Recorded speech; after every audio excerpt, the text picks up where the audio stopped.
Arrows, I think that we are live. This is Dave Mate for another live Erva Mach review. How's it going, my friends? I hope you could see me. I hope I'm coming in clear. I'm still playing with this new software to live stream, still testing it out. I'm still not 100% with it. So excuse me if I'm still fidgety with all sorts of the controls and the panels and the live. I'm actually going live on Zoom right now. So those of you tapping in, watching, you'll be able to join in if you want. Let me know, and I can send you the Zoom information to jump in. But we're going to be talking about an Erva Mach called Pastorgio. Pastorgio, Pastorgio. This is made by Madrugada. Let's give this a couple minutes. Let people find out about this. Actually, let me share this. Let me do a few things to make sure I'm actually live. Yes, I am live. Adam, do me a favor. Can you hear me and see me okay? Is everything all right with this live stream? Let me know. Those of you guys and gals watching, let me know if this is coming through okay. Okay, audio is good. Awesome. Let me see if I can pop your comment in here real quick. I want to see if that works. Oh, snap. I can pop the comments in. Do you guys see that? You see Adam's, his comment? Could you see your comment, Adam? Now I just got to figure out how to share, how to comment back to you guys. So before we get into this whole review, I'm going to be playing around real quick. Zane, what's up, buddy? What's poppin', brother?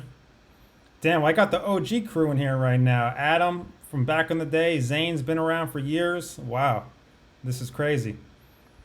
Some of you that may remember, I started making these videos years ago. Brisa, how's it going? Thank you for letting me know it's coming through, okay?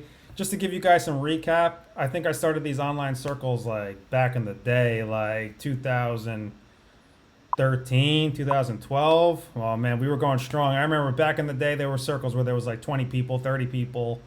It was crazy. We did it for like a year, 2 years, and then my fault, I just kind of disappeared with the circles.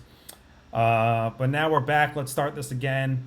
I'm getting emails. First of all, I just want to say thank you, because I'm constantly getting emails from people. And I know I say this, I sound like a broken record every time, but I just got to keep on thanking, because I don't know. I just believe in gratitude. So all those people emailing me all day saying you love my videos, you love watching what I'm doing, you love the mate, mate's making you feel great, mate's making you happy. Thank you so much for letting me know. Like, thank you. Like, that means the world to me. I have no idea, to be honest, the effect of these videos and how they affect people's lives. I just kind of make them and then forget about them, to be honest. And then I'll come back and make some more, forget about them, and come back, make some more. But to hear that they're having an impact, that mate's having an impact, that you guys are liking these videos, that mate's changing your life in some way, some shape, some form, wow. Namaste to you. Thank you so much. From the bottom of my heart. I know I'm saying a lot of cliches right now, but from the bottom of my heart, thank you guys so much. I appreciate that. Atlantic Ocean, Asia Minor, what's going on? Who does Yerba Mate raise? Does Yerba Mate raise libido? I would have to say, yeah, it does. If I'm totally honest, definitely Yerba Mate does raise libido levels. It just makes you, it raises everything. It raises your vibration. So when your vibration is raised, no pun intended, when your vibration is raised, everything is raised. You know, when your frequency is raised, you're just happier. You manifest things better. You manifest things faster. You believe in the best of life, everything life has to offer. This is supposed to be a Yerba Mate review initially. I guess it's still going to be, but now it's turning into a Mate circle. Dave, what's going on, buddy? How's everything? So yeah, Mate just raises your vibrational levels. It just boosts you, gives you that power. Somebody was just telling me the other day that they were studying law and they were in college, and mate was the only thing that got them through studying law. Mate was the only thing that really made their mind super sharp, made them aware, made them astute, made them crispy sharp. And I'm not surprised, because you heard my story a million times.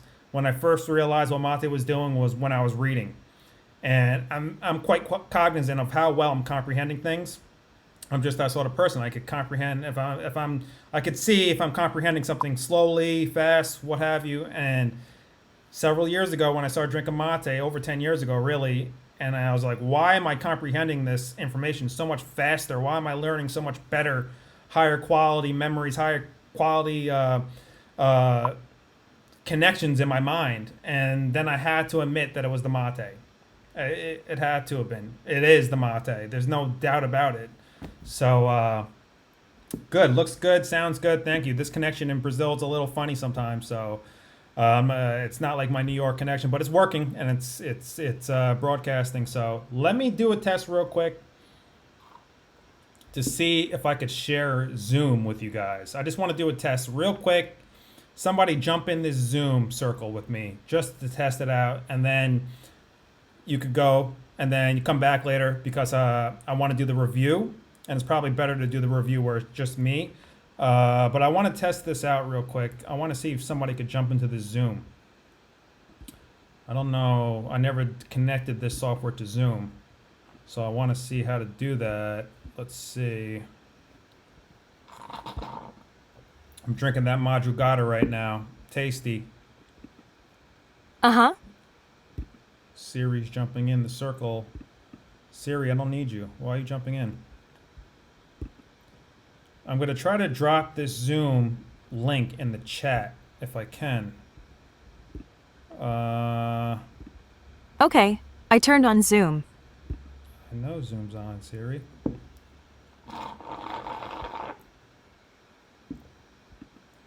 This will be crazy if I could get this Zoom link to you guys. Let me see. Uh-huh. Let me know if you guys see that link. I just tried to share a link. Let me know if that popped up. Actually, what I could do is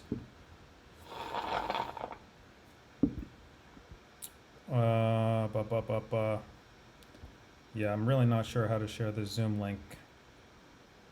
What I can do is something else. In the meantime, you guys have any questions, go ahead and ask some questions. I think I have an idea. I'm going to make a bit.ly link with this Zoom link so I could shorten it. And then I could share it real quick. So this is a journey, guys. You know, this is like back in the day, mate circles, where anything could happen right now. Anything could happen. That's what a mate circle is. It's just randomness. It's like real life. Anything could happen. You talk about anything. You share anything. Who knows? In a couple minutes, you might hear me talking about lucid dreams or entrepreneurship or something wild. All right. I think I could do this. Let me see. I could do anything I believe I could do. So if I could create this link, I think I could create it. Adam has entered and waiting. Oh, snap. I think it's working. Let's check it out. Adam got in. Adam. I see some activity. Okay. Can you hear me, Adam? Check, check. 1, 2, 1, 2. Mic check. Adam Sosa. Well, at least we got somewhere. I think there's a chat in Zoom. Yeah, Adam's in here. So we know the Zoom works at least. Okay. The Zoom works. Cool. That's an awesome test. Thank you, Adam. So it looks like your camera's off. That's okay. I'm just happy that people could join the Zoom, which means that we could actually have a real mate circle where people could participate again. That's amazing. Cool. That's a good test. Awesome. So let me see. There's a chat. Yes, I can hear you. Awesome. Thank you, Adam. I appreciate that. All right. So let me go back to the main. Let me see. I don't even know how to do this. Gallery view.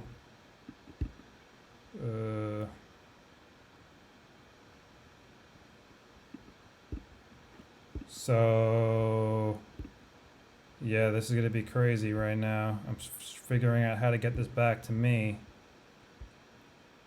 Oh, what's up, brother? Cool. All right, so it works. Now let me see how to get back to... Oh, okay, cool. Cool. Awesome. All right, I think we're back. So, Adam, so I'm just going to remove you real quick. You could jump back in if you want. Once I'm done with this review, thank you for letting me test this.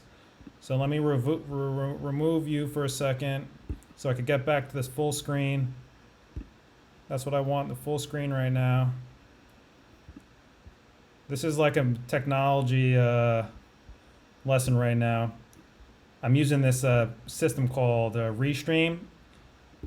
Just trying it out with their free version right now. And you could actually connect it to another system called Ecamm, which connects to your Mac. And then through Ecamm, you could give control to Zoom.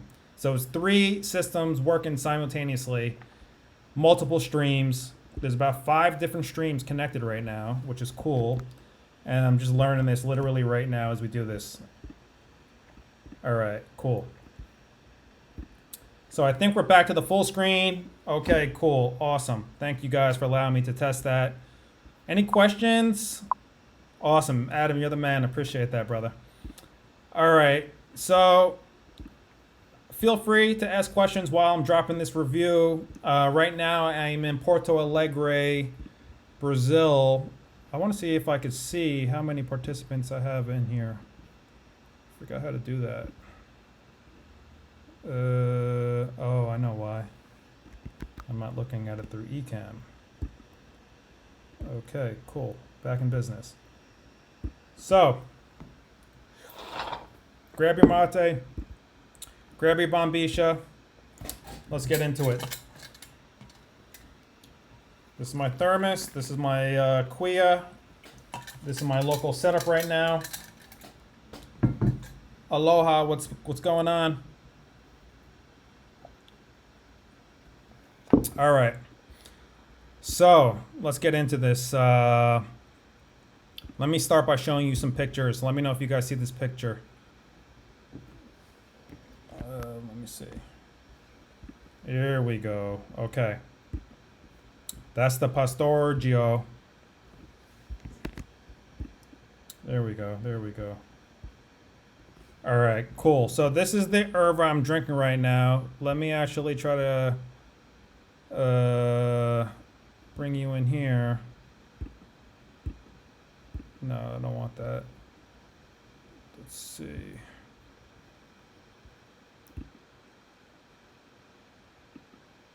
Yeah, so this is I'm trying to actually spell this out for you guys. But this is the Pastorgio.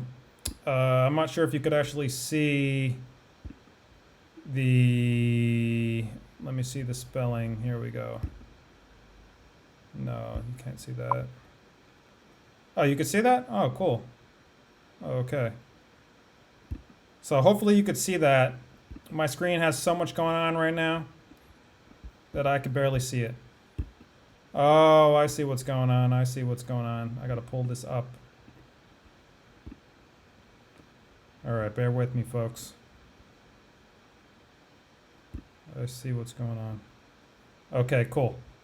So, let me see if I could actually show myself in this screen too. There we go. Awesome. All right, so let's get into this. This is the Pastorgio Madrugada. As you can see right here, Madrugada is a notable Erva mate company in Brazil. They're one of the heavy hitters out here. Big presence of Erva mate. I don't know too much about this company. I just know that years ago, my friend Dave Simone, maybe 3, 4, 5 years ago, gave me some of this Erva back in New York. He mailed it to me. I started drinking it, and I was like, okay, this is interesting. But this was around the time when, to be quite honest, I really wasn't into Erva. I was into it just because, as a quote-unquote yerba mate expert, I needed to study it. I needed to study everything. So this was actually one of the first, not the first, but one of the first Ervas that I ever experienced. I don't know what sort of Madrugada he gave me. I can't even remember. This Madrugada that I'm drinking right now is definitely different than the one he gave me. This is the Pastorgio. He probably gave me the Puta Fala, which is the pure leaf. But this stuff is delicious. It's delicious. For me, the best way to uh, describe Erva, particular types of Erva, is to compare it with other Ervas. Makes sense, right?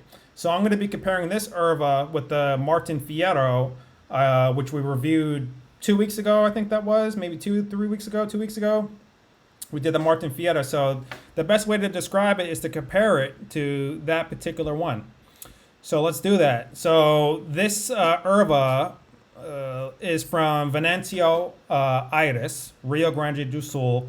So some of you may know, may not know, there's only 3 states in the entire country of Brazil. I think that there's 28 states. I don't remember. I think there's 28 states in Brazil. But the 3 southernmost states of Brazil, the only states where mate is truly respected, so to speak, where mate has a big presence. Once you start getting north and mid Brazil, North Brazil, mate really is kind of like an afterthought.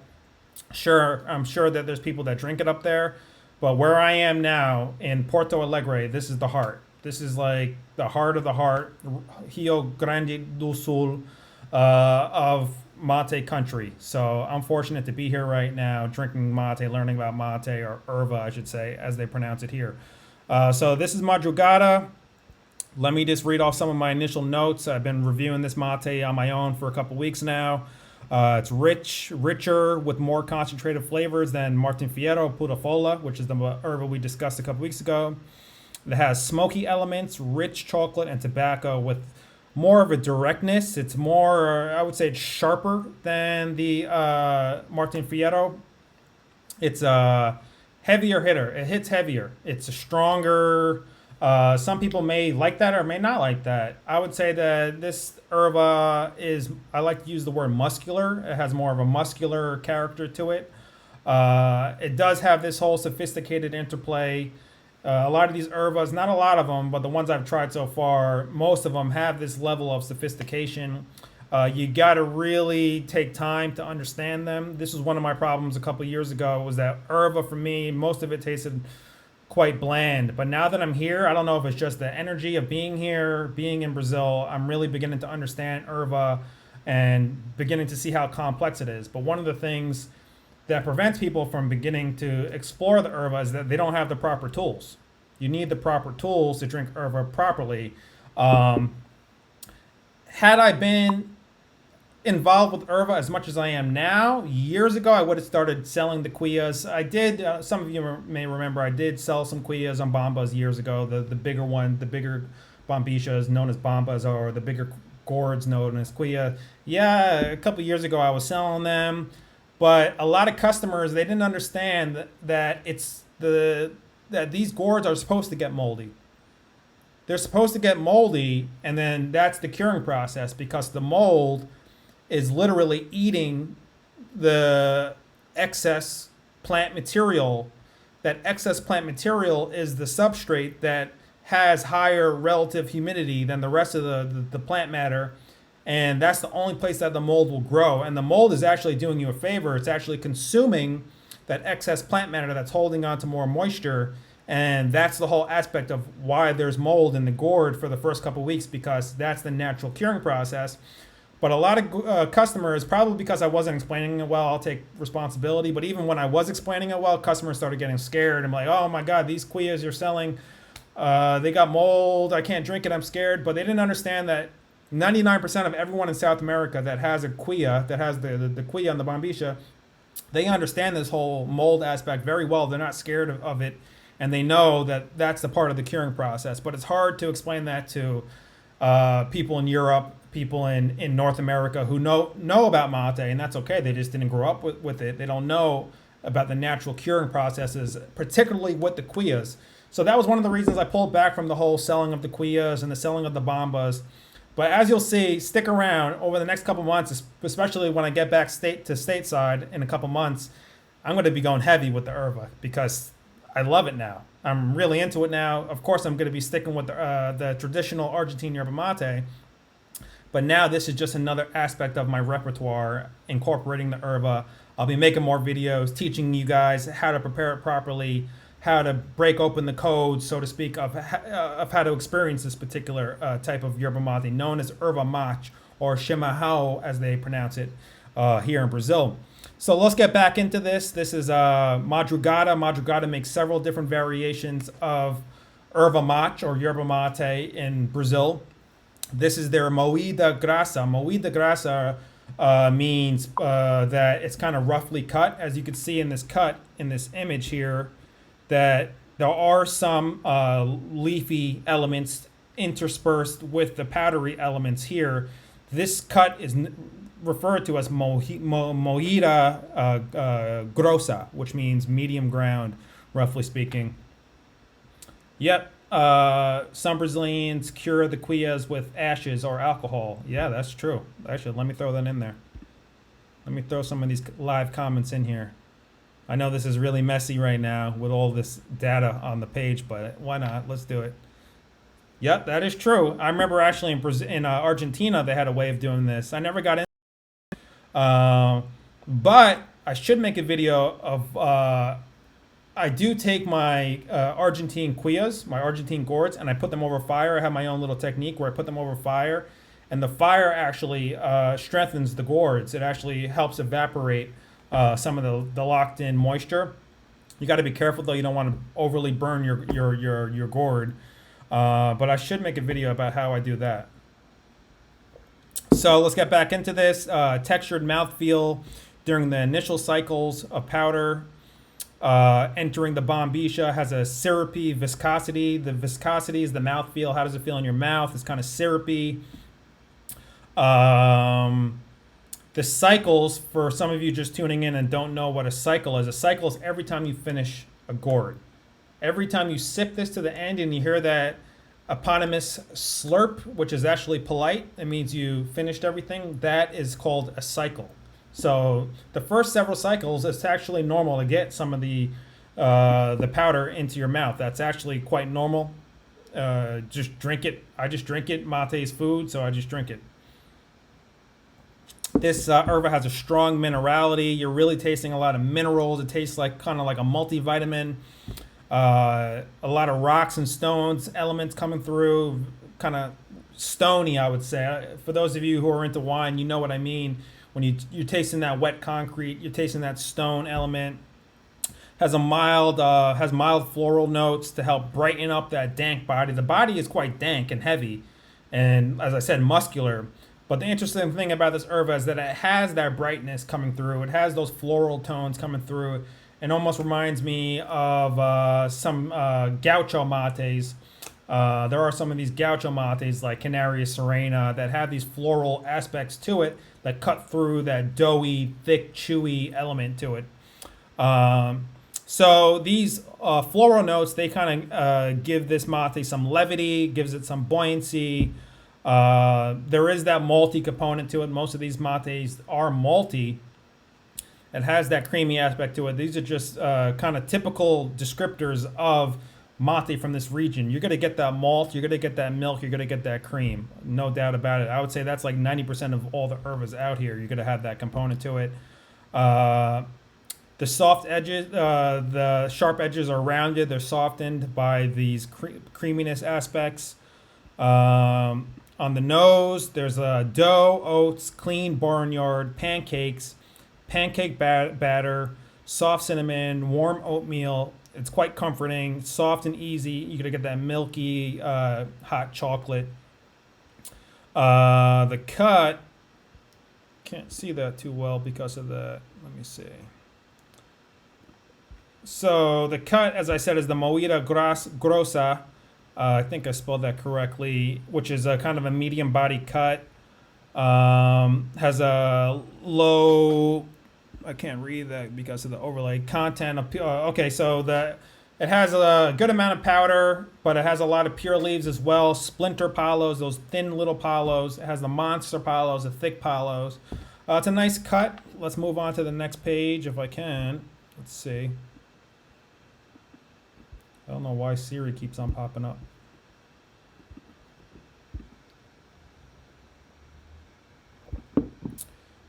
Okay, page 2. So the brewing, okay.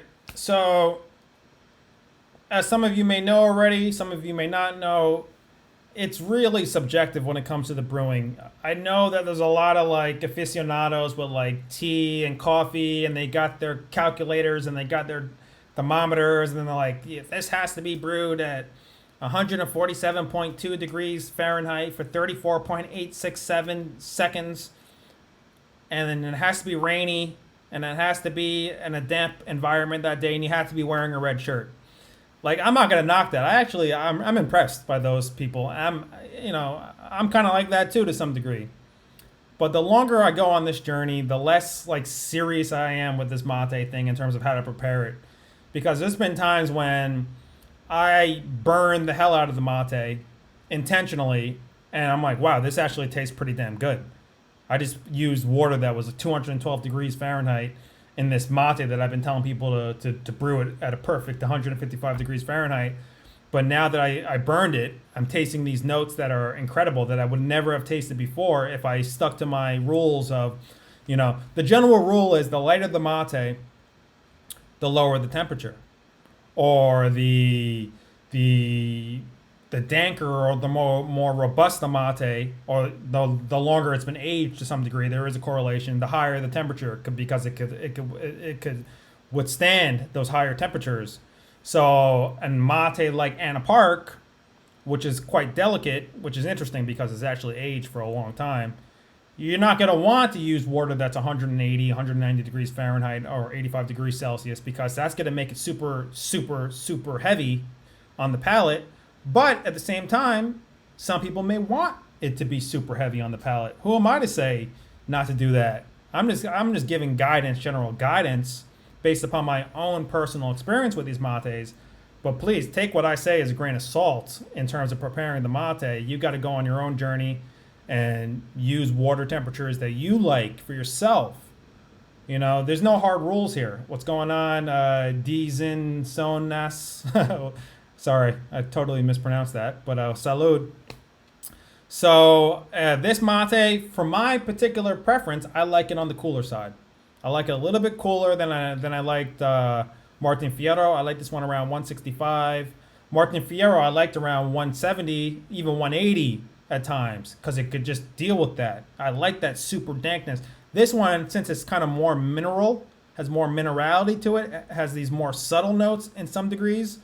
I need to lower the water temperature to appreciate that minerality that this mate has to offer.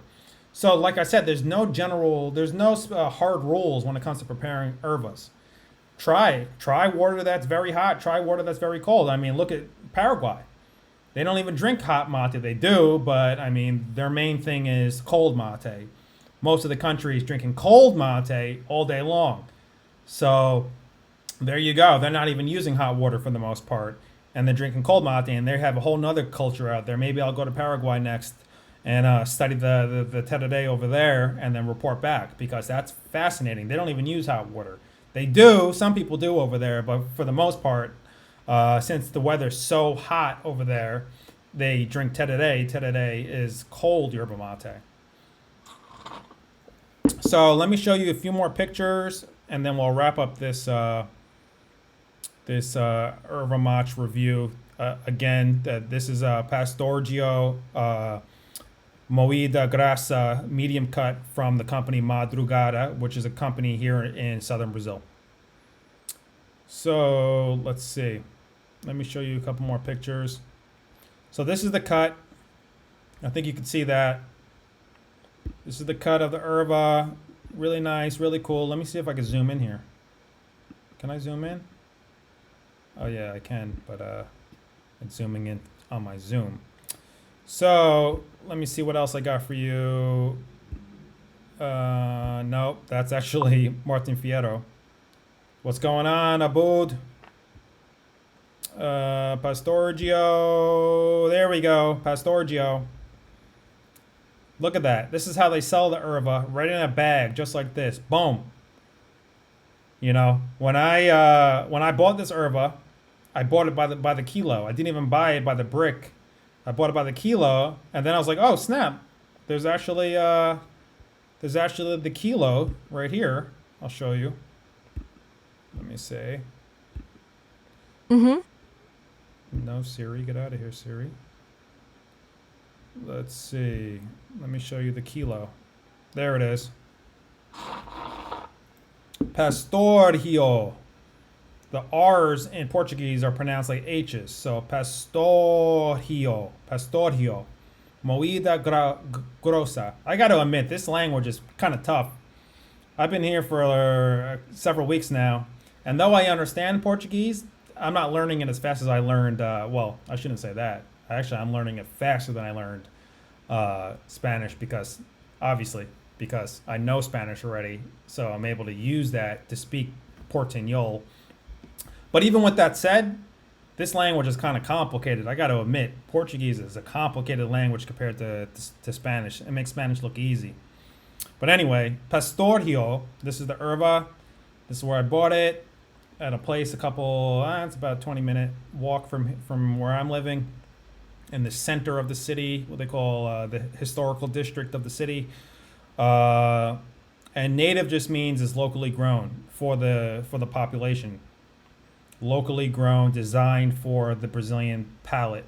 You usually won't see this whole nativa when on the Canarias or Sarah, which is technically grown in Brazil, but it's not designed for the native population. It's designed for the Uruguayan population.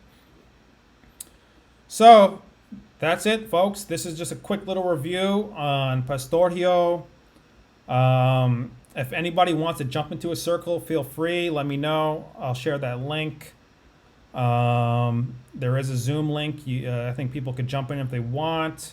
If anyone has any questions before I sign out, maybe I'll think about some questions people already been asking me, and I'll share that. Let's see. Let me get out of this. So, one question people have been asking is, what if I'm drinking yerba mate all day long, or it doesn't matter for how long, all day, whatever, you started drinking it, but at the end of the night, you had some mate left.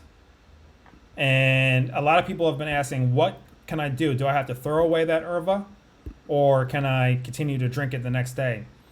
I always tell people what I do. I personally keep on drinking it the next day. I don't mind letting the erva just sit overnight.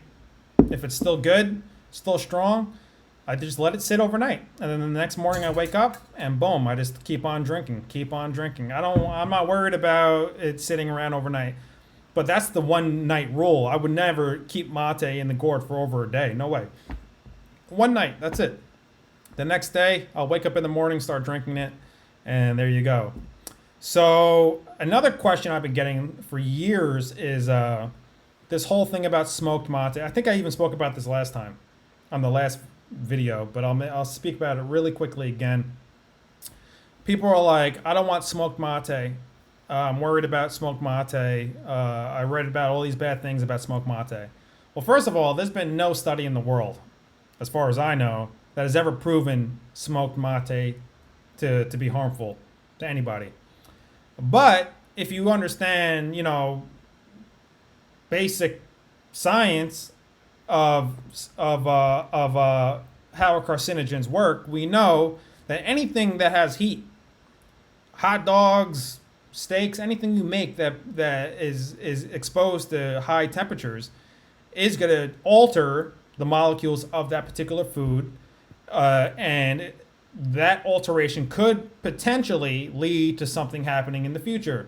Now, that doesn't mean people shouldn't eat anything cooked. By that standard, nobody would ever eat anything cooked. So the same logic applies to with yerba mate. It's the same exact logic. It probably is healthier to drink mate that hasn't been left in a room and exposed to smoke for several days, which is what you call barbacoa. But even with that said, for hundreds of years, potentially thousands of years, people have been drinking mate just like that without having any problems. So this whole thing about people being scared to smoke mate, I don't know. I'm not too worried about it. Yes, I drink mostly mate that hasn't been smoked barbacoa, but like I said last time, and this is where a lot of the confusion comes in, 99% of all mate, I would say 100% pretty much of all commercial mate that's sold, is exposed to heat, is exposed to fire. Because without the fire, how could you stop the enzymes that oxidate the mate and prevent the mate from turning black? You have to stop those enzymes that stop the oxidation process of the mate, hence the green color of the mate. So without the heat, how could you stop those enzymes that stop the oxidation process? You need the heat. So all mate on the market is exposed to heat. All mate on the market is exposed to fire. Even these companies that say that they're unsmoked, they're still exposed to smoke to some degree. Not as much as other mate companies expose themselves to smoke, but even the unsmoked mates are exposed to smoke. I know because I've been to the facility. I've seen how it's done. So there's too much confusion, way too much confusion. And one of the problems is because these things aren't mandated by any government, and nor should they have to be, really. I don't think so. To say exactly how this mate or that mate is produced. There's no law that says exactly how this or that mate was produced. That's why you get people who are trying to market things as unsmoked and smoked and this, myself included. And then you got people getting worried about this mate. I only want to drink organic. I only want to drink that. I would say don't worry so much. Just do your own research and go with your gut and go with mate that you think comes from a reputable farm or a reputable company. That's the best you could do. So, any more questions? Did you try Shimahao? Actually, he's asking somebody else. Just started drinking yerba mate in your videos. Pretty helpful. Thank you. Appreciate that, Torsten. There you go. You're in there. I just threw you in. Let me just double check the Zoom. Make sure nobody's waiting in the Zoom. Okay, cool. So at least we figured out how to make this Zoom an actual mate circle. So in the future, people could jump into the Zoom. People could definitely jump into the Zoom. Actually, let me fix this. Let me close that. Close that. Okay, cool. So now we know. We just unlocked it. We unlocked the riddle. We know how people could jump in. Wow, there's 14 people watching. Salute. I don't know. Maybe I should just start talking about something random. Questions. Anyone has questions? All right. If no one's asking questions right now, I'm probably just going to go into the metaphysics then. Just going to have to go into the metaphysics of mate.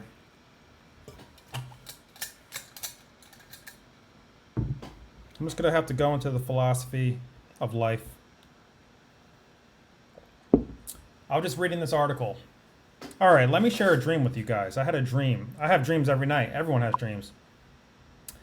I had this dream. And sometimes I'm a little like, damn, maybe I shouldn't be sharing these dreams with people. I don't know. Who wants to hear this dream? Because then I feel like there's other energies out there that are like, Dave, why are you sharing these dreams, man? These dreams are for you. Well, don't share this information. But, all right, I had this dream. So in this dream, I was with a group of people. Sometimes I'm alone in dreams. Sometimes I'm with other energies. Let's call them energies in the shape of humans. And we were on a mission. A lot of my dreams are involved with missions, some sort of mission. And the mission in this dream 2 nights ago was to break into a prison. So we had to get into this prison, and there were several of us, and 3 of us or 4 of us went ahead, the other 3 or 4, and they had to do this code and break open this door and hold that door open while we had to program something in the background. So then they held that door open and we ran, and then held that door open for the people behind us, and then so on and so forth. And we finally got into this prison. And I wasn't scared at all. I was like, okay, I'm in this prison. Wow. And at this point, I'm lucid now. So lucid means you're aware that you're in the dream. So I just remember being like, wow, this is incredible. I just worked with this team, and we broke into a prison. And now we're in the prison, and I'm just totally confident. I see inmates. I see all these things happening. I see guns. I see guards. And I told this guard, I don't know why I said this. I said, listen, man, I'm just visiting right now, and I'm not coming back to stay in this prison. And he said, okay. And then I remember trying to speak to him in Portuguese. I must have been in Brazil in this particular facility. But it was like crazy high tech. And I just remember being lucid. I just remember being like, wow, I have absolutely no fear. I see inmates, I see people with guns. I'm in here with my team. I just remember being so happy. I'm like, oh my God, I just figured this out. I just figured out how to get into this prison. I broke into this prison. And then the next day, which I think was yesterday, I found a video popped up in YouTube saying that the earth is a prison. How to escape the prison of earth. So then I watched the video, and the video was all about how the earth, and this stuff was complicated, rocket science. So I don't know exactly how to explain this, but basically the earth is trapped in some sort of gravity well. The earth is trapped in some sort of gravity well because there's so much mass around earth. In order to get outside into the orbit of earth, you need to expend a certain amount of energy, give back to gravity, hence you skyrocket and escape gravity. You need enough energy to escape gravity. You have to give enough energy back to gravity to escape gravity. And the earth, metaphorically speaking and probably physically speaking, is trapped in a well of gravity. It's deep, deep into a well of gravity. So to take a rocket ship, to get out of this gravitational pull, you got to have all these boosters. You got to have all this energy. You know, these boosters, all this energy is probably 90% of the actual ship. Fuel, just to get out of, escape this gravitational pull. So then I'm like, oh my God, you need massive amounts of energy to escape the Earth. The Earth is, technically speaking, in a prison, so to speak. You need to expend massive amounts of energy to get out into space, let alone try to get to Mars. So then I started thinking about myself. What sort of energy do I need in my mind to accomplish what I want to accomplish? What sort of purity of fuel, of energy, of efficiency do I need to manifest within myself in order to project outside of any particular environment that I'm in, metaphorically, physically? How do I get to where I want to go? How do I manifest these things that I want? How do I project my images, my ideas to other people? So this all started from that dream. Let's go back to the premise, that dream of breaking into a prison. Then the next day, I happened to watch a video about the earth as a prison. And then I started to think about myself after watching and starting to try to understand how this whole rocket science worked with paying energy back to get outside of this gravitational pull. And then I started thinking about myself. What sort of energy do I need? So as you can see, I could just keep on going and going. This is crazy, I know. But that all started from a dream. And then within 48 hours, 24 hours, that came back to me and made me reflect about myself. So do you see the power of dreams? If you remember the dream and then you analyze the dream and you say, whoa, this is interesting. What could this lead to? And then it led to a YouTube video. Then it led to me reflecting on myself. And then who knows what that's leading to. So I don't know. I just wanted to share that with you guys.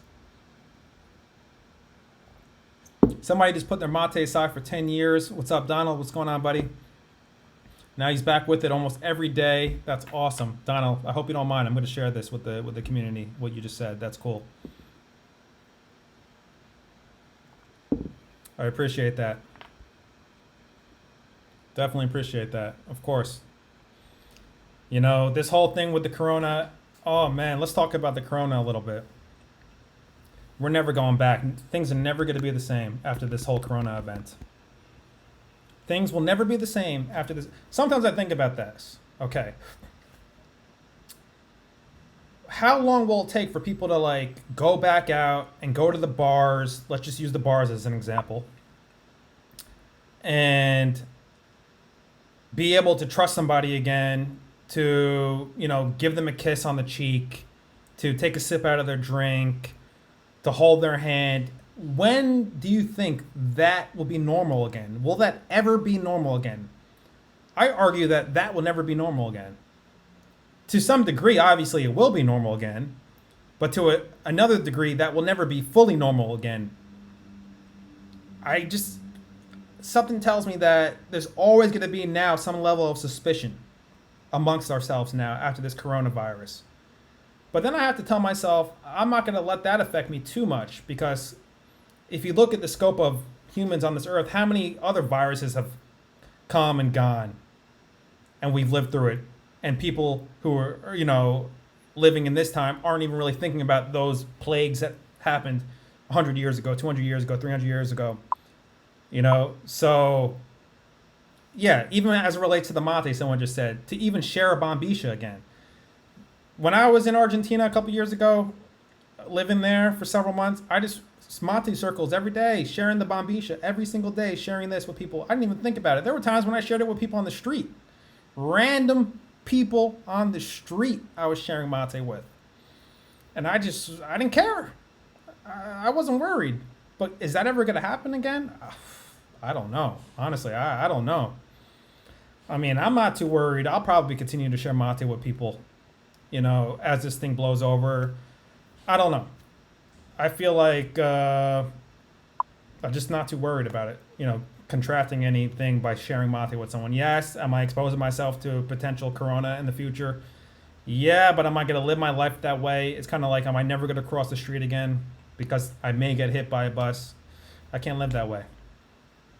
So nothing's going to be the same after the coronavirus, after this thing, because most people have never lived through this. People in my generation, this is the first time we ever lived through something like this. My baby boomers have probably seen something like this. Who knows? But my generation, we'd never seen anything like this. So everything's going to change. I'm just lucky because I was already prepared for things like this because, this whole thing about isolation and these things don't bother me. These things come natural to me. I go through long periods of time where I'm just going to meditations for weeks or months. Doesn't mean I don't go out, I don't work. But this whole thing about corona and self-isolation, it was like normal to me. I was already prepared for these sort of things because that's just my own natural disposition. I was always the sort of person that needed time to recharge on my own anyway. So now I'm just kind of recharging fully and recharging deeper now. And this thing with the corona is you got to be careful because those people who are super, super type A extroverted people, and nothing wrong with them. I love these sort of people. They actually bring a lot of excitement to my life when I'm around them. These people I feel like need to be a little bit more vigilant now with their demeanor. Because now that they can't go out and party every single night, I know a lot of people like this. Like they party hard. Every night, I got some friends that will call me up like, Dave, let's go to the bar. Dave, let's do this. Dave, let's go to Jamaica. Dave, let's do this. Let's go to Miami. Let's go. And after like a couple days with them, I'm like, I got to go home, man. I got to go recharge. I got to go meditate, man. I can't sustain. And I'm always impressed that these sort of people could sustain. And then I realized they're getting energy from the activity. I don't get energy from the activity. I get energy from within myself. I'm a little different than most people. I build energy on my own. If I'm around too many people, then I lose energy rapidly. I'm like a battery cell expending energy. So we're all built differently. But now this whole corona thing has got me thinking about my friends who are super extroverted, who need to be out every night, who need to be around people 24/7, who need. And I'm not knocking anybody. That's okay. That's just how they're built. And I just send prayers to them because I'm like, wow, they're in a state right now where they can't go out and party every single night like they're used to. They can't go out and talk to different new people all day long like they're used to. So for those people, you got to really go in deep and just say, okay, this is all going to pass. This is going to pass. This is not here to stay. What can I learn from this experience? What can I learn from this new way of living? So with this corona situation, look at the good. What can you learn? How could you become a better person? How could you expand your understanding of yourself?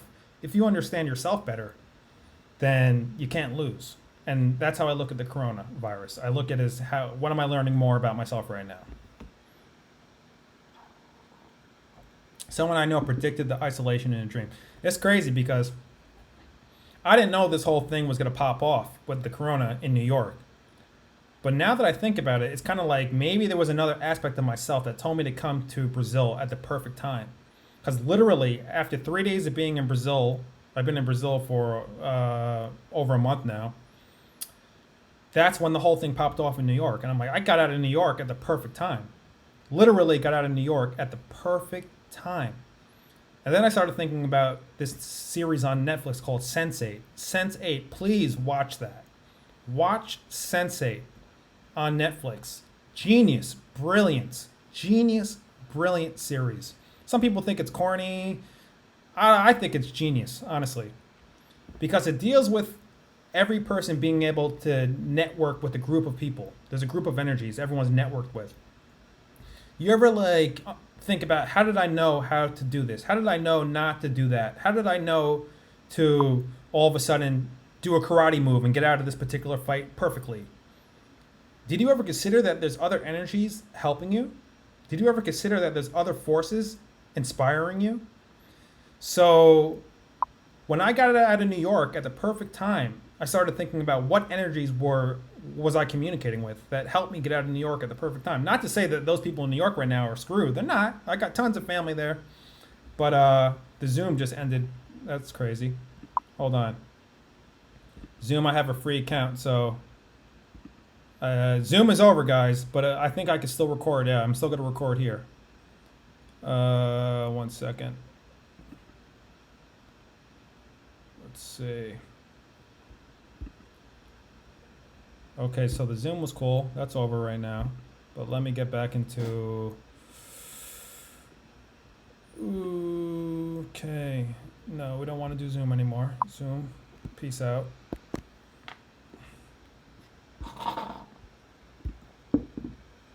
Let's see. Current application, entire screen. No, don't want to do that.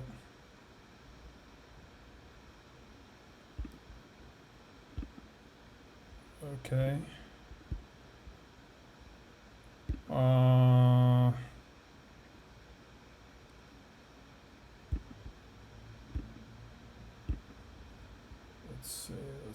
Let's see. All right, now we're back without the Zoom. Let's see how I get myself back on here. Okay, here we go. Cool. Yes, Mind Pedals is back. Mind Pedals. Who remembers Mind Pedals? That's where it all started. I'll tell you how it started.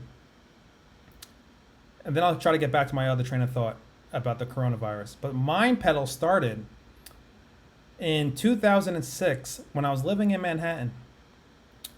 And I was working at this job.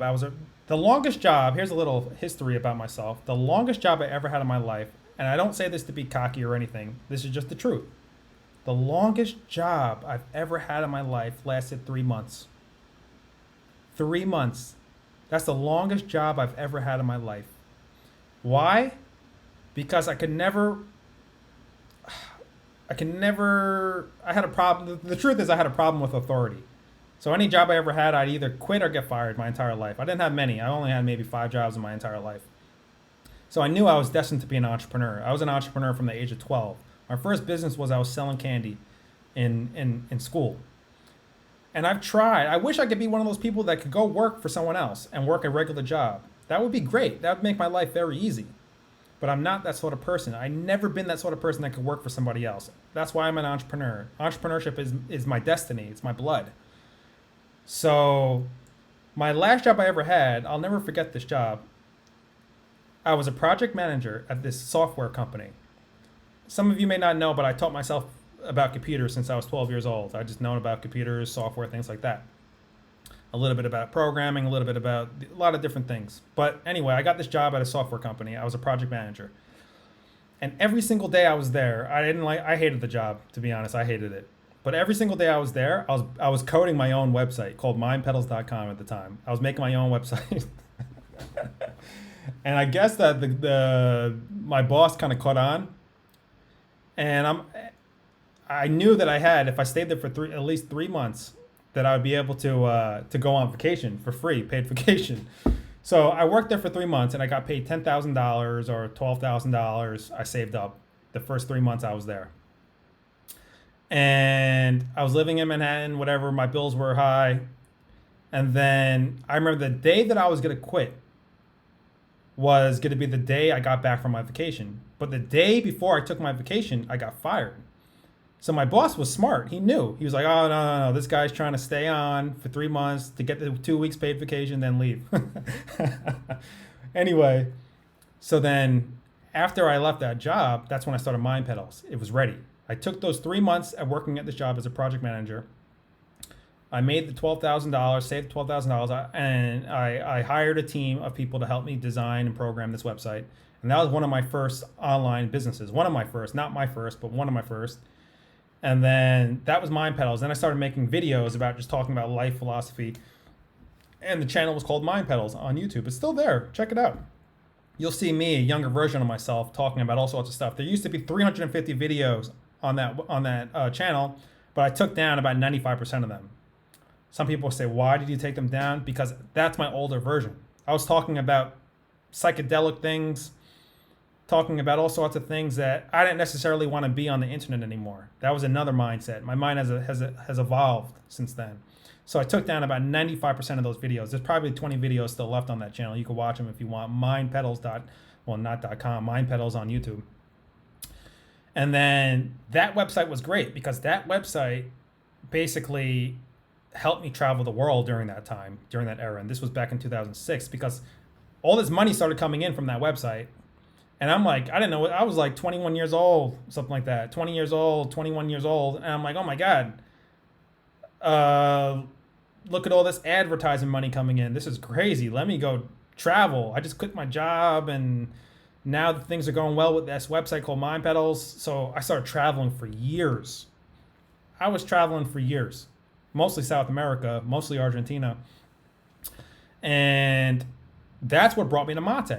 Because when I got to Argentina in 2009, that's when I started learning about mate. So everything's connected here. Everything's connected. Now I don't really deal with Mind Pedal so much, that website. Not that website I sold. Well, I didn't sell that website. I shut down that website. But the channel's still on YouTube. So everything's connected. Everything's connected. This is a world where everything's connected. Brian was just watching Mind Pedals. That's cool, man. Good afternoon. Sami, what's going on, buddy? You want to buy, you wanted to buy a new Bombisha alpaca. Can someone tell me where? Well, circleofdrink.com. You know, you want to buy some good Bombishas, you want to buy some good Erva, Yerba mate, circleofdrink.com. But like I said, the stuff on circleofdrink.com is super expensive. Full disclosure, just super expensive stuff because it's the best. But if you want something a little bit lower price, I'd recommend go to Amazon.com, eBay.com, or Etsy.com. Just type in Yerba mate gourds, Yerba mate bombishas, Yerba mate in general, and you're going to find some really good prices on all those major websites. So that's the easiest way to get involved with Yerba mate. Just go to Amazon. Just go to eBay. Just go to Etsy. And just buy any brand that you think that looks appealing to you. Buy any Bombisha that's appealing to you. Buy any gourd that's appealing to you. And just get started. That's it. Now, if you want to go to the next level and get something crazy gourmet like Gyro Dreams of Mate, then come on over to my website, circleofdrink.com, and drop some serious money because the stuff is not cheap. It's super expensive. I'll tell you right now, it's super expensive. It's the most expensive mate on the planet right now. So Circle of Drink is split up in a few ways. We have the circleofdrink.com where we deal with the highest grade, the highest quality, the highest blends. And then we have our other satellite websites on Amazon, on Etsy, on Amazon, Etsy, Walmart. We're even on Walmart.com. And that's where we sell other brands. We distribute other brands of Yerba mate. We don't really sell our own brands on those websites because it's too expensive to put on those websites. The people are going to laugh. They're going to like, oh, you crazy? You're selling a $50 pound of mate on Amazon? You don't get those sort of customers on Amazon. So I don't know where we're going with this conversation. I think I'm just going on a philosophy journey right now. There's still 12 people watching. That's cool. So what else? Instagram. Yeah, I should have shared this on Instagram. Oh, what's going on? Yerba mate at Qatar. Cool. On Instagram. If you guys want to follow somebody on Instagram that deals with yerba mate, I don't know who this person is directly right now, but here we go. Check him out on Instagram.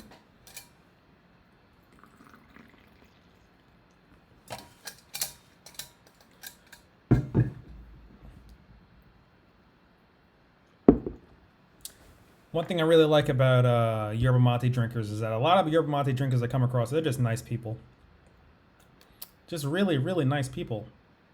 If this whole Corona thing wasn't going on, I would have met a lot more Monteros.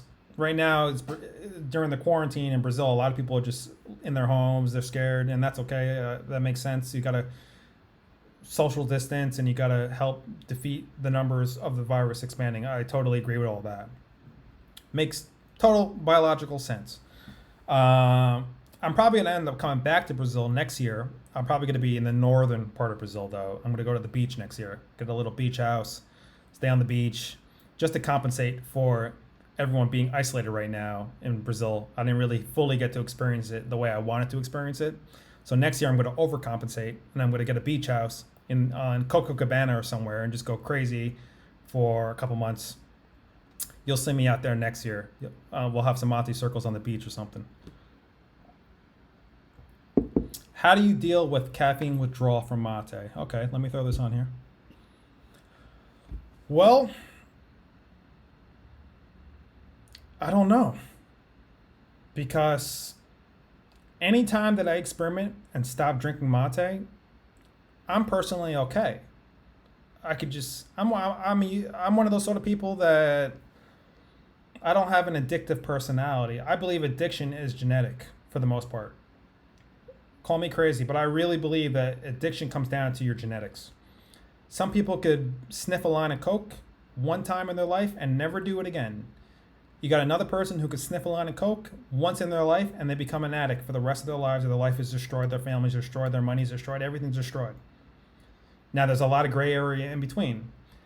I'm the sort of person that I don't have an addictive personality. So I always prove this to myself. Every year I'll take a week off of mate just to be like, okay, let me take a week off of mate. No mate. One whole week straight.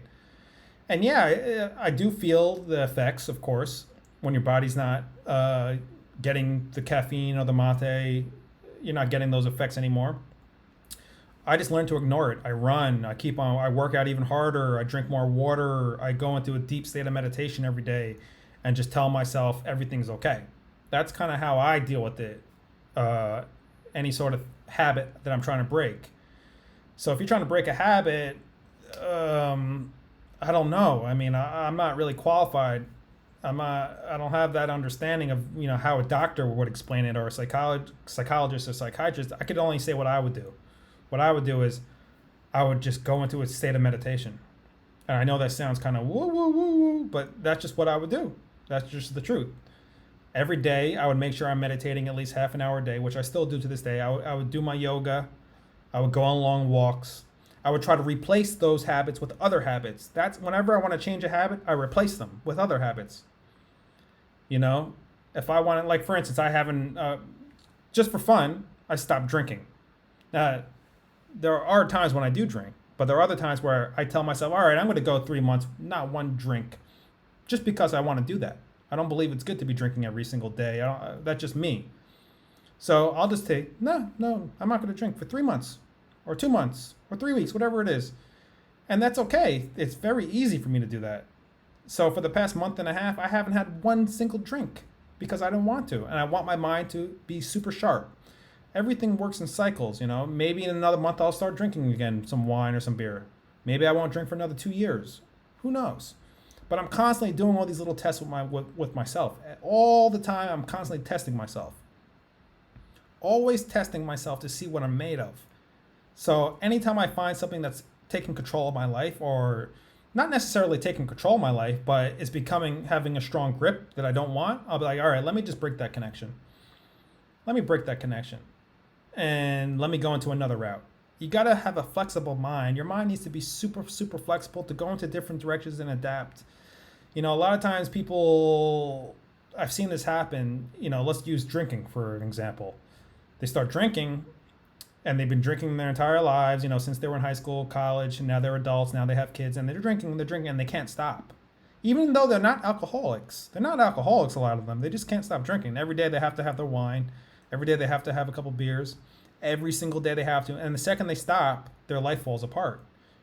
But mind you, they're not alcoholics. I wouldn't consider them alcoholics. It's just that they're used to being in that pattern of having a drink every single day. See, for me, I can't do that. Anytime I ever found myself having a drink every day, even if it was just one drink, and say a month went by, 2 months went by, I would have to stop. Because I would be like, no, even one drink every day is too much to be sustained for months. For me, I'm not speaking for everybody. Some people, that's okay. They've been doing that their entire lives and they're totally healthy. But for me, the way that my mind works, I can't be drinking like that. I have to go many, many, many months without even having one drink. And then maybe I'll have one drink a day for like a week or something. I don't know. It all depends. So with mate, to come back to your question, is if you're feeling withdrawals from the mate, you gotta break the habit, and you gotta go into a meditation, and you gotta replace that craving with something else. Transmutation, transmute. We have the power to transmute. Any urge that you have, you could transmute it into power, into energy. I truly believe that. So say you have a sexual urge, this is kind of taboo to speak about. I won't go too much into it, but say you have a sexual urge. You can learn how to use that energy and bring it up, and use that energy instead of necessarily going out and expending that energy. However you may expend that energy, you could actually use the sexual energy and use it to create. This is a secret that a lot of people, not too many people know, but the people who do know about it, wow. And I don't want to go too much into that. That's kind of another conversation. But the people who know how to transmute sexual energy, those people, they're ruling the world right now because they learn how to control themselves. The number one desire within the human body is, along with the desire to eat, is the sexual desire. If you could control the desire of what you eat, how you eat, when you eat, what you don't eat, and also control your sexual desire, how you move that sexual energy, whether or not you hold on to it, whether or not you expend it, whether or not you do a combination of both. If you learn how to deal with that energy, you could use that energy as gold. You could use it as fuel to do magnificent things. I'll just leave you with that nugget. Do your own research on that. But there's energies that you could learn how to use to create. And sexual energy is definitely one of them. So anyway, the dummy water isn't necessary. Okay, let me throw that up here. So the dummy water is good. Dummy water, for those of you who don't know about it, is the water you put in first. Cool water or cold water.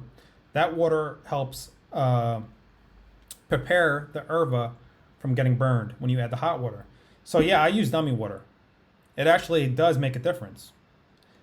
For me, lately I've been using water that's been heated up only for maybe 30 seconds, 45 seconds on the stove. I've been making water in like a little pot over here in Brazil. And after 30 seconds of the water heating up, I use that as my dummy water, let that sit for a couple minutes inside the gourd, and then I start adding my hot water. So the dummy water, I think, actually does really work. But sometimes I'm pressed for time and I don't have time to do all the dummy water. I don't have time. I just got to throw the mate in and throw in the water, throw in the bambicha and get going. So it all depends on my time as well. You're talking about the Taoist technique about the transmutation, yeah? He said, if you're drinking alcohol regularly, you're an alcoholic. I don't agree,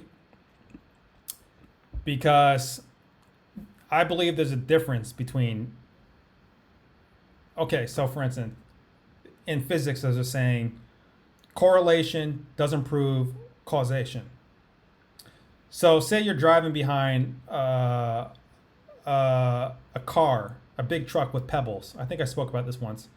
And all of a sudden a pebble comes and hits your window shield, and your window shield breaks, and you automatically think, your basic heuristics, way of thinking, your basic heuristics will tell you, to the average person, that, oh, the pebble came from the truck, obviously, because I'm driving behind a truck that's full of pebbles. So the pebble must have come from that truck. Yeah, 100%, the pebble came from that truck.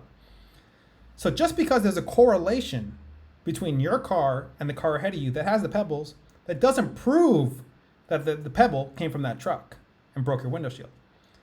The same thing with anything else. The same logic applies, I believe. So if someone has a drink every single day, it doesn't mean that they're an alcoholic, because how do you know subjectively whether that person needs that drink every single day? You are an objective observer of that person's own subjective thinking. So you cannot prove that that person needs that drink every day. They just may want that drink every single day. So to say that that person is an alcoholic would be a faulty assumption, in my opinion. That's just my 2 cents. So, yeah, I don't know. What else are we going to talk about here? There's still 13 people. Wow, that's crazy. Still 13 people. What's up, people? What's going on? So, yeah, I mean, I just drink mate every single day. Very, very powerful herb. I like it a lot. Boosts my mind. I once made a video about mate being a beautiful addiction. Speaking about addictions, if you're going to have an addiction, well, no addiction should be good. But if you're going to have an addiction, mate is a beautiful addiction. Now, is it totally healthy to be drinking mate every single day? Does mate have caffeine in it? Do you really want to drink caffeine every single day? Objectively speaking, it's probably good to give yourself a break from caffeine every single day. But the honest truth is, I drink it every single day and I feel okay with it. That's just my personal relationship with mate. I drink it every single day. I drink many liters of it every single day. And I'm personally not worried. I feel great. It works for me, and I'm not worried about the caffeine consumption. I feel like my body knows how to deal with that caffeine, that high level of caffeine every single day. It just knows over the years how to deal with it, how to get rid of it, how to use it, how to not use it, whatever it needs to do efficiently. My body understands it. That's how I look at it. Of course, go to the doctor every year, do a lot of blood work, test your blood, test your levels, test your immunological responses, test all these things. You know, I'm in perfect health, so I feel like the mate is really, it's just enhancing me. That's just me. Everyone has their own body, so you got to listen to your own body. Maybe caffeine for you every single day is not good. So maybe you drink mate once a week or every couple days, or, you know, maybe you water it down and make a very weak solution of the mate. You got to just listen to yourself. I'm not here to give any hard rules to anybody. You know, I hate that. Like I said, I have a problem with authority, so I try never to be an authority over anybody else. I feel like you can live your life. I'll share my stories with you, but at the end of the day, you got to live your own life. You know, I don't like to be an authority over anybody. I want everyone to be free thinker.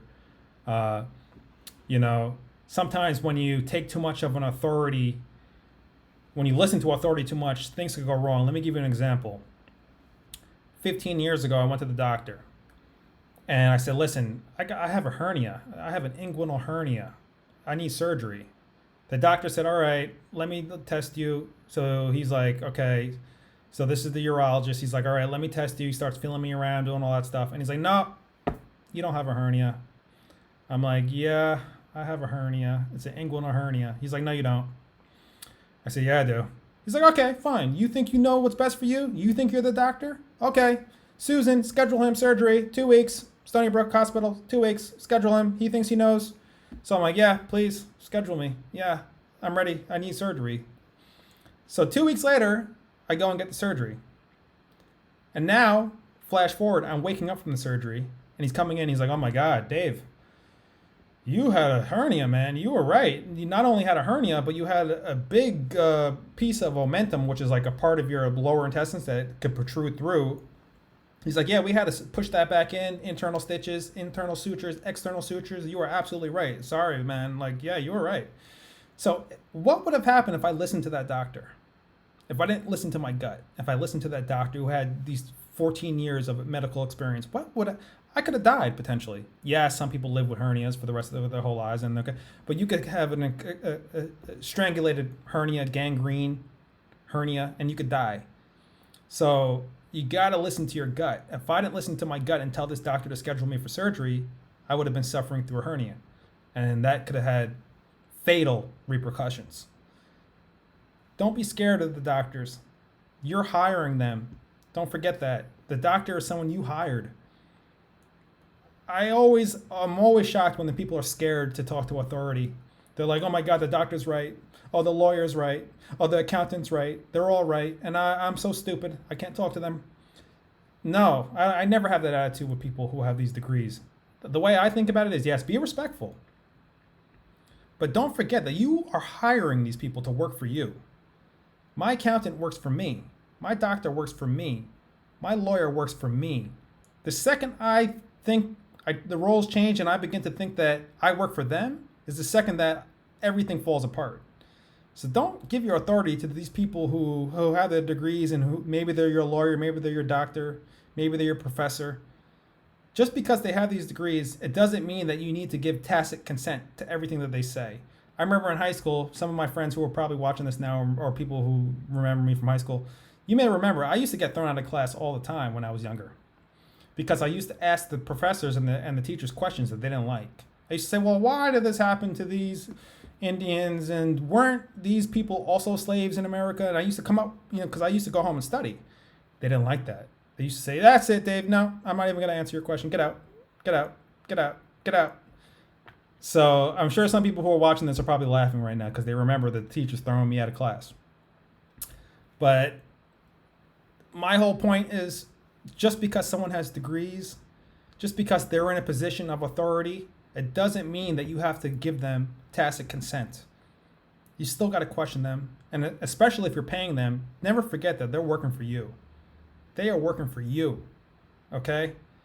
Don't ever let the roles be reversed, where they think that you should be honored that they're working for you. No. Show respect, mutual respect. But don't be so soft. And don't think that just because they have these degrees that you have to agree with everything that they say. No.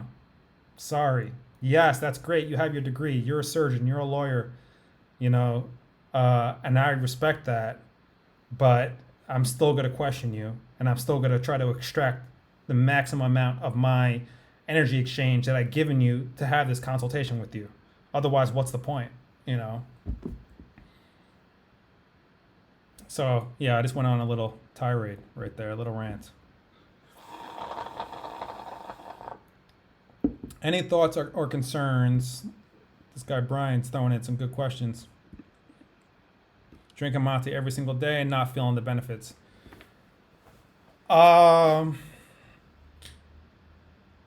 Mate for me now is just a way of life. So the benefits is something I rarely even think about anymore. The first couple of years I was thinking about the benefits, but now I just drink mate. I'm not drinking mate to necessarily get energy or to necessarily heal myself or to get, all these benefits. The benefits for me, they're just working. Of course, if you're drinking mate every single day, you're not going to have that sort of immediate, noticeable effect that, that's quite palpable like you got when you first started drinking mate. Because your body begins to habituate to the mate, of course. But for me now, mate has become, I've transcended that whole aspect of the benefits of mate. It's just a way of life for me now. Mate is a way of life for me now. It's like I make mate, I go into a meditation, I reflect on how I'm making the mate. It tastes amazing to me. All those benefits are still happening in the background, of course, but I'm not using mate as a tool now just to get the benefits. I no longer think about mate like that. The first 2 or 3 years I did. But now that I'm into like the 11th year of drinking mate, it's just a way of life. I just drink it. I don't really care if it's going to give me the energy and all these things, which it does still, but I don't think about that anymore. For me now, mate is just a way of life. Yeah, Adam's talking about how he just loves the process. Let me share that. I just love the process, the flavors, the meaning. I'm always inspired by the Japanese culture. I've been studying the Japanese culture on my own for several years. I love the Japanese culture because they pay so much attention to everything that they're doing. They wake up in the morning and they have their tea, and everything about the tea, they clean the table, they make sure the kettle's clean, they make sure the water's perfect. They get the perfect amount of tea, they get all the utensils. I love watching the Japanese work. Everything that they do, and not to overgeneralize, this may not be everybody in Japan, but just from the people I study, the films that I've seen, the books that I've read, they have such a high appreciation for quality. The way that they talk to you. I have some people who I helped create a Yerba mate brand in Japan. And I love doing business with these people because they have such a high level of respect for everything that they're doing. Everything that they do, they try to do the best. And they're not always thinking about the gain. What do I gain? What do I gain? What do I gain? They're thinking about how do I improve? How do I improve? How do I improve? How do I improve? So from the Japanese, I learned so much from this culture, the Japanese culture. Very powerful, powerful culture. You know, I study the culture of India. What I love about the Indian culture is that they're all about how do I enhance my spirit?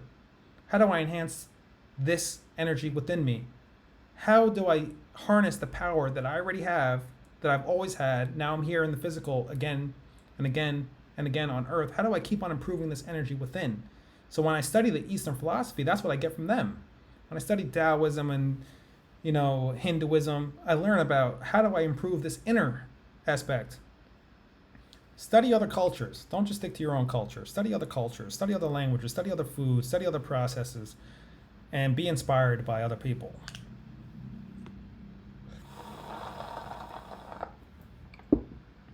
Let me drop that knowledge. A Zen proverb about tea: if you feel a difference when you're drinking tea, you're not ready for tea. Yeah, I like that. I like that. I like that. I like that. This is cool. This is like we're back in the mate circle. We got the live feed. I'm dropping in some comments. Unfortunately, the Zoom, since it's a free membership of Zoom, I can only film for 40 minutes. So the Zoom, nobody could jump in the Zoom. That's over. But we still have some semblance of a mate circle right now because there's people asking questions, sipping immediately. Oh, okay. Thoughts on letting mate brew as opposed to sipping immediately. I like to let it brew sometimes for like 10, 15 seconds inside the gourd and to get those flavors going. But then there's other times where I just pour the water in and drink it right away. Pour the water in, drink it right away. Pour the water in, drink it right away. So it really depends on my own particular feeling that particular moment. But yeah, I do kind of like to let the water sit for 10 seconds, at least 10 seconds, and let it capture the flavor.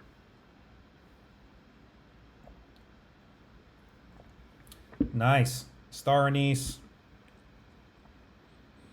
That's good stuff. Star anise chamomile. Yeah, I got a blend like that. Back in New York, I make a lot of blends with chamomile. Why is it that whenever I drink mate, I feel the urge to go outside, even when it's raining? I want to absorb the fresh air in nature. Oh, yeah, even after drinking mate. Yeah, this is so true.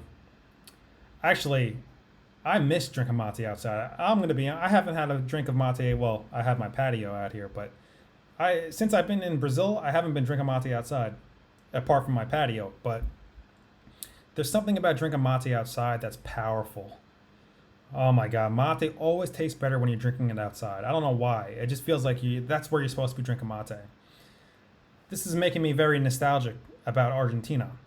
Because in Argentina, and I love these Argentinians. I love them. I don't care what anyone says about Argentinians. I love Argentinians. Amazing people. And whenever I'm in Argentina, there's never a day that goes by when someone's like, let's not go out to the park and drink yerba mate. And I just have all these memories of being out in the park, drinking yerba mate with all these Argentinians, and I'm just like, wow, this is crazy. I would just like look around sometimes. I'm like, this is crazy. I'm 6,000 miles away from where I was born in New York City, 6,000 miles away, and I'm drinking mate with total strangers, some people who I know, some people who I don't know, and we're just sharing this.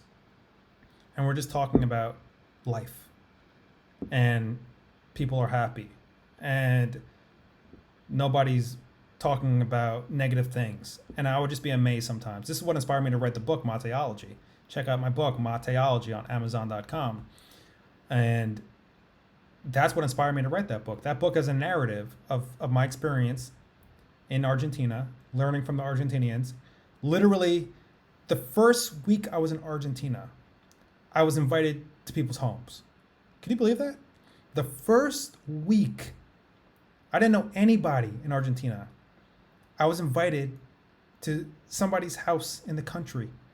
And I'm sitting there drinking mate. I'm like, this is crazy.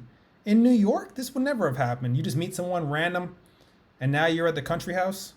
and now you're eating food with their entire family, all within a matter of a week. But things like that happened all the time in Argentina. I was always like, whoa, this is crazy. This is a different sort of energy over here. People are connecting and they find out you love mate, like they want to bring you into their family. Like, as a New Yorker, I never experienced that until I went to California. When I went to Northern California, it's the first time I got a taste of that. Northern California is like its own country. I'm talking about California, Humboldt County, Arcata, Eureka. Some of the nicest people I ever met in my life. These people over there, oh my God. Like, some people will call them like back to the landers, like country folk sort of people. But those people taught me about saying hello every single day. I wasn't used to that. In New York, you walk into a deli, the owners don't care about it. They're not going to say hello to you. New York, everyone's hard. Everyone's like, yo, why are you looking at me, man? Why are you looking at me like that? Yo, what the fuck? You know, like, excuse my French. Well, don't excuse. That's how they talk in New York. That's how we talk in New York. But in Northern California, when I lived there, I literally thought I was in another country. I lived in Humboldt County for over a year, and I was wearing overalls. I had a cowboy hat on. I didn't care. I was just like in a whole nother zone over there. And those people taught me something that I'll never forget. They just taught me about community. They taught me about saying hello to everybody. They taught me about how to properly greet people all day long, how to give a stranger a hug, how to just do something nice and buy something for someone randomly. Or I remember this one kid, he broke his arm and he had no insurance, so I paid all of his medical bills at the time.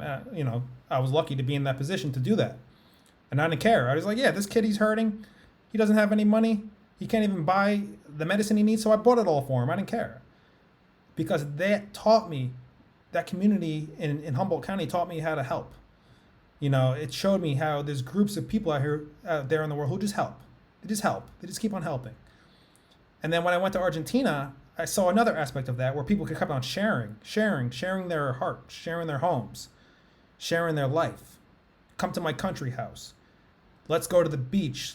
Let's fly to another part of the country and have fun. Like, when you live in the Manhattan, in the city for so long, for many years, you start to lose that sense of community.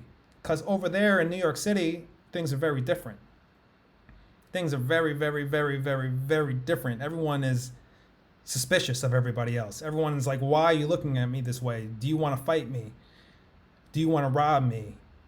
So New York is kind of going through its own little phase right now with people. And don't get me wrong, I love New York. New York has a swagger that I've never seen anywhere else in the world. It has this sort of bravado, this swagger, this way of talking, this way of living, this way of making money, this way of spending money, this way of doing this, all fun. That's amazing.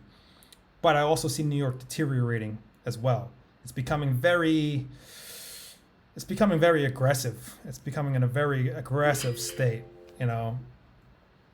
So it's good to get away from that high level of aggression. New York is becoming very aggressive. If you're not a New Yorker, then you better learn how that works there very quickly. Otherwise, you're going to get destroyed. I'm from New York.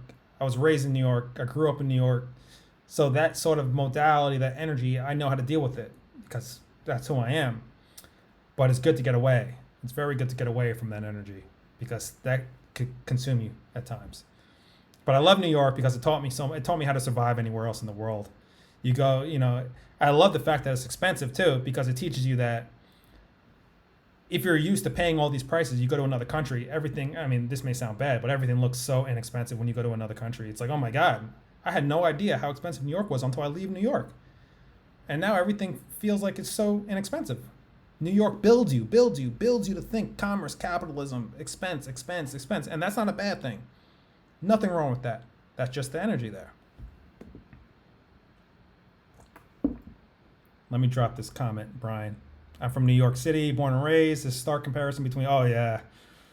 Woo! You stark comparison. Oh yeah. See what I miss? I wish New York,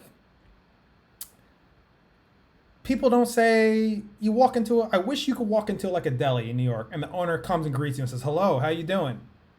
It doesn't happen.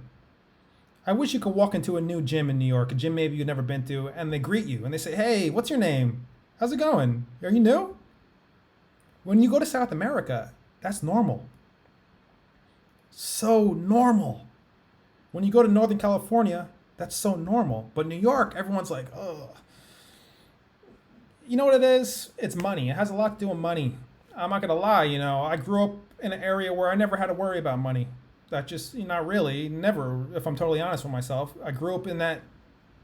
I grew up in a good situation. Where I never had to think about my next meal. I never had to think about all that because I grew up in a fortunate situation. And when you don't grow up in that situation, and maybe you're from another country or another place, you start to think about community as currency. You start to think about family as currency. You start to think about relationships as currency. So a lot of people in New York who grew up with some level of privilege, some level of not having to worry about money, they develop this attitude like, I'm the best. I'm the best. Who are you? Why are you trying to rob me? Like suspicion, suspicion. So if you don't learn how to combat that, then you're slowly killing yourself, slowly destroying yourself. So I really had to go to South America to learn these things, to really see the contrast between New York and South America. It's like night and day. That level of suspicion is almost gone. Now, it depends on where you are in South America. I'm in a particular area of South America, which is a little different. Porto Alegre, there's a lot of high level of classism, I would say, in this area, and Argentina as well, Buenos Aires as well. So you're dealing with other things in these areas because you're dealing with a lot of third generation, second generation immigrants from certain parts of Europe who thought a certain way, who moved here and kind of built their own culture. I'm not going to go too much into that. You guys can look into that on your own. So places of South America like Porto Alegre and like Buenos Aires to some degree have a certain old world mentality. And a lot of that mentality has to do with class. What class are you from? Where do you live? Who's your family? Who are your connections? So, which is interesting because those are the two parts of South America I spent a significant amount of time in Buenos Aires and now in Porto Alegre. So it's interesting to see those dynamics. I'm like a chameleon. I could live in any community. I'm probably like an anomaly being where I am now in Porto Alegre. I'm a total anomaly right now for being in this particular neighborhood that I'm living in. And people are like, whoa, who is this guy? He's a foreigner. He's a foreigner. He must be. But that's okay. I don't care. I like to be different in certain areas. I'm a New Yorker. I'm built up that way. I'm not scared to go into another community and just live my life and not hesitate to be who I am. But New York is definitely a very different place than South America. My buddy Zane. Let me drop that knowledge, Zane. I moved to Oklahoma recently and live on the countryside. Yes. I was driving down the road and everyone waves at you. Yeah, I love that, man. You see, I love that. Isn't it sad sometimes to think that you're craving? We're living in a world where you have to actually crave for someone to say hello. That's not a good thing. We're living in a world where you actually miss where people say hello to you. That's not a good thing. Fear. People have fear of everybody. It's like, why be so scared of everybody? You just got to be yourself. You got to be yourself. You can't be scared of everybody. There's so much fear and anxiety that builds up in people. And a lot of it has to do with money. I hate to keep on talking about money, but it's true. I love money. I'm going to be totally honest. I love making it. It's like a game for me. I'm an entrepreneur. I love it. It's just a game for me. It's just points. Points. It's a points. I have no problems with money. I attract money. It comes to me. It flows to me. I'm an entrepreneur. I love it. I will continue to attract it. I will continue to manifest it. I love it. It allows me to do what I'm doing. It allows me to travel the world. It allows me to buy all the food I want to eat. It allows me everything I want, pretty much. And I'm going to keep on pursuing it. I'm going to keep on manifesting it. Hell yes. That's great. But you cannot let it control you. Cannot let it control you. If you let it control you, you start to think about things like classism, racism. I'm better than you. You're better than me because you have that. Or I have this watch. Or you don't have this house. Or you don't have this Tesla car. You don't have this Mercedes. Then you're a fool. No, this is poison. To think this way is poisonous. Get that poison out of your mind. I have some friends who money just controls them. All day long, they're just thinking about, oh my God, I got to go buy another Rolex. I got to go buy another Mercedes. I got to go buy another house. And don't get me wrong, it's kind of fun being in those situations and being around people like that. It's kind of interesting. It's fun. Yeah, you go hang out, you go into the mansions, you go into the cars. Yeah, that's cool. But sometimes I'm like, I got to get the hell out of here, man. Like, this is just, ugh. I got to go back to meditate. I got to go back, which is also, it's kind of like paradoxical because, like I said, I don't mind money. I make it.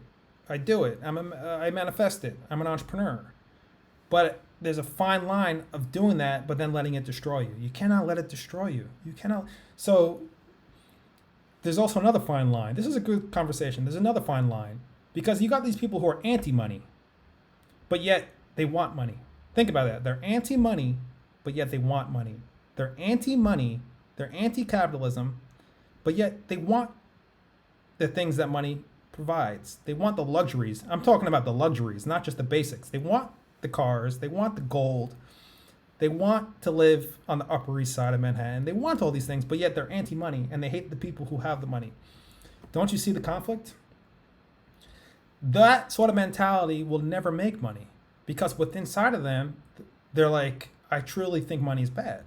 If you truly think money is bad, then you're never going to make money. I'm sorry. I'm just going to tell you the truth. This is the secret that the wealthy have known forever. You got to be totally in alignment with it. And this is why I love being around super wealthy people. I'll tell you why I really love being around them at times. Because they are true. A lot of these people are just true. They're just like, oh yeah, let's go eat some caviar. I don't care. This is who I am.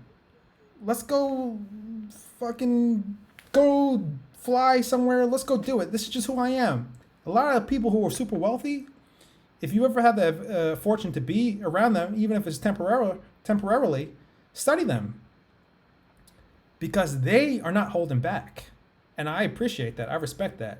If they think that you're an asshole, they're going to say, you're an asshole, man. I don't like you. I love how they talk so direct. They don't hold anything back, a lot of these wealthy people. They're just like, oh, no, Dave, you're an asshole. Get out of here. I love that because that's true. That's the truth. I'm not an asshole. I'm a good person. But I'm just using that as an example. They're not scared to talk to you directly. I always love people who are not scared to just say what's on their mind, to talk to you directly.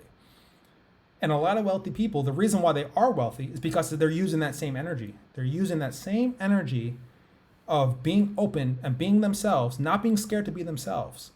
If you're not scared to be yourself, then the doors of the universe open up for you. And this doesn't have to be just acquisition of finance, acquisition of these things. I'm just using this as an example. One time I went to a billionaire's house. This was less than a year ago. I was fortunate enough to go to a billionaire's house. And I just remember studying, like, she asked me what I did. I told her about the mate. And I just was just like, my God, she's one of the nicest people I ever met in my life. She's like, Dave, come to my beach house. Let me show you she had a little beach house within her own. She had a 20-acre complex in the Hamptons. And I'm on this complex. And there's the main house, there's a side house. And she's like, come into this house, the side house. And she's showing me all this art. She's like, why don't you just live here, Dave? Live here for like a week. Go in my pool. I'm going to show you everything. I'm going to show you things. She was just like crazy open. And then I just remember all her butlers and her assistants were like scared because like, oh my God, no, like don't you don't really know this kid yet. Don't be so open with him. But I just remember being like, the thing that I took away from her was that she wasn't scared to be herself. That's who she was. That's who she is. Kind, open. And that's what got her to the billionaire status. She's a billionaire, this woman. I'm not going to say who she is, but she's a billionaire. Not 1 billion, several billion. And just from being around her briefly and talking to her, it changed my perspective. It really did. I'm like, wow, she's not scared to be who she is.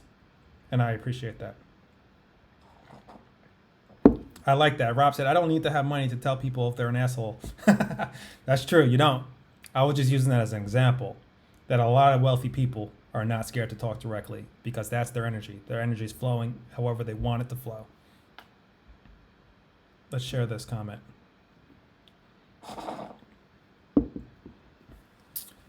I wonder why mate hasn't really left South America.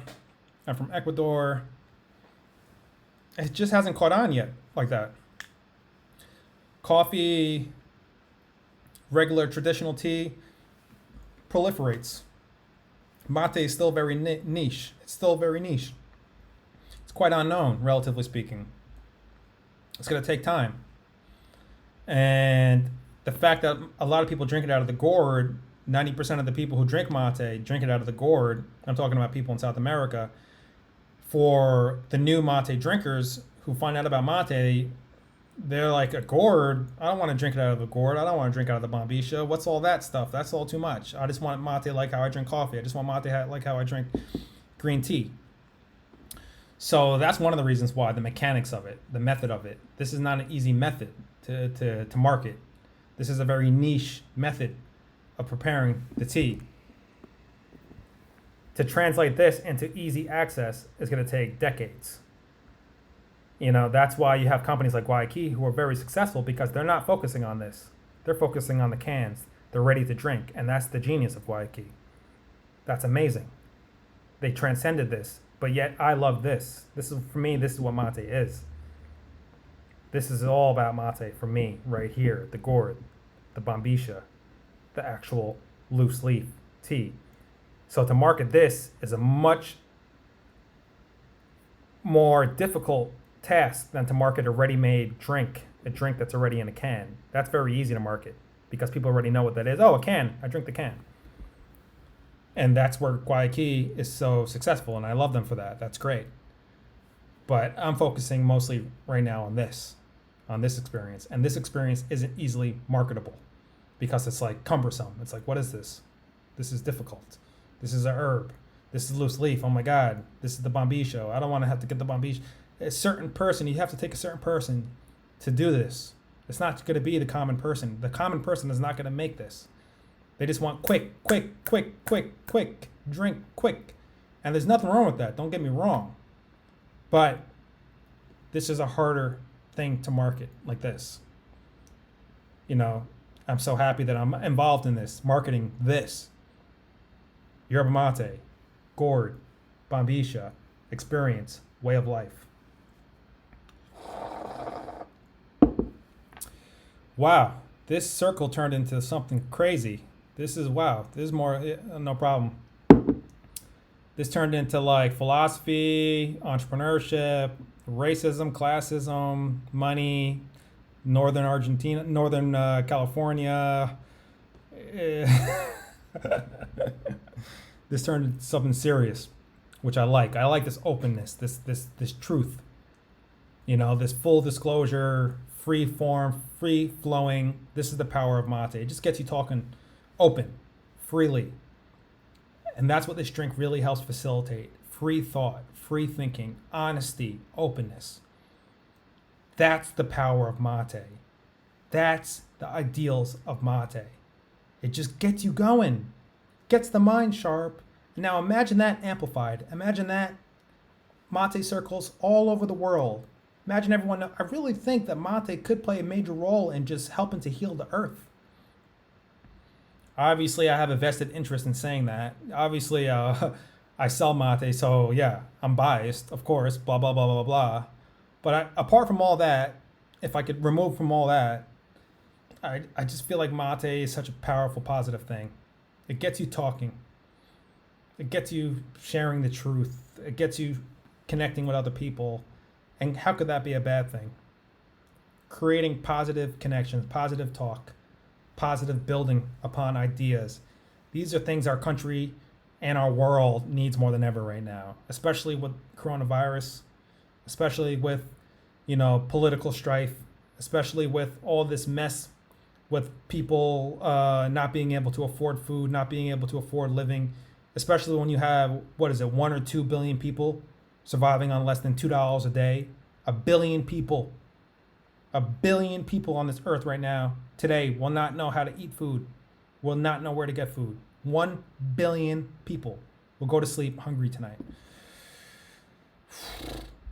That's crazy.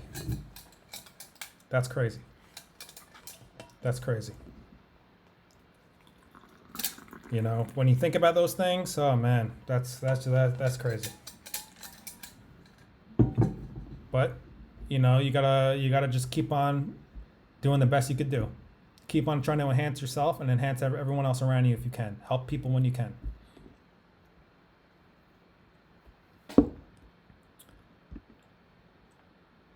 In what ways have you evolved since the days of Mind Pedals? Philosophy, books.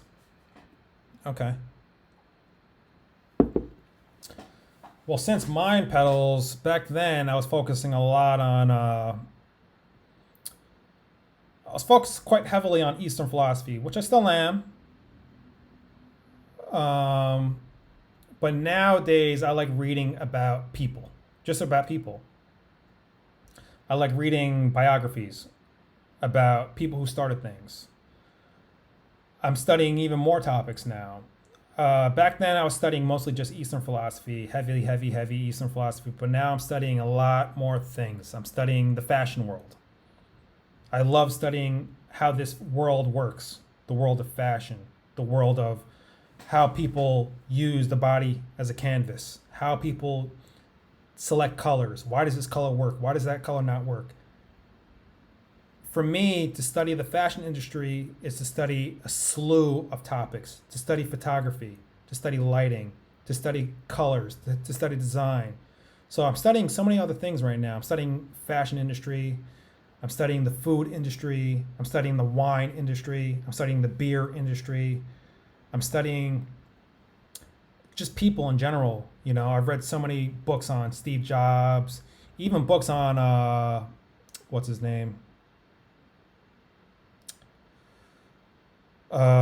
Rockefeller.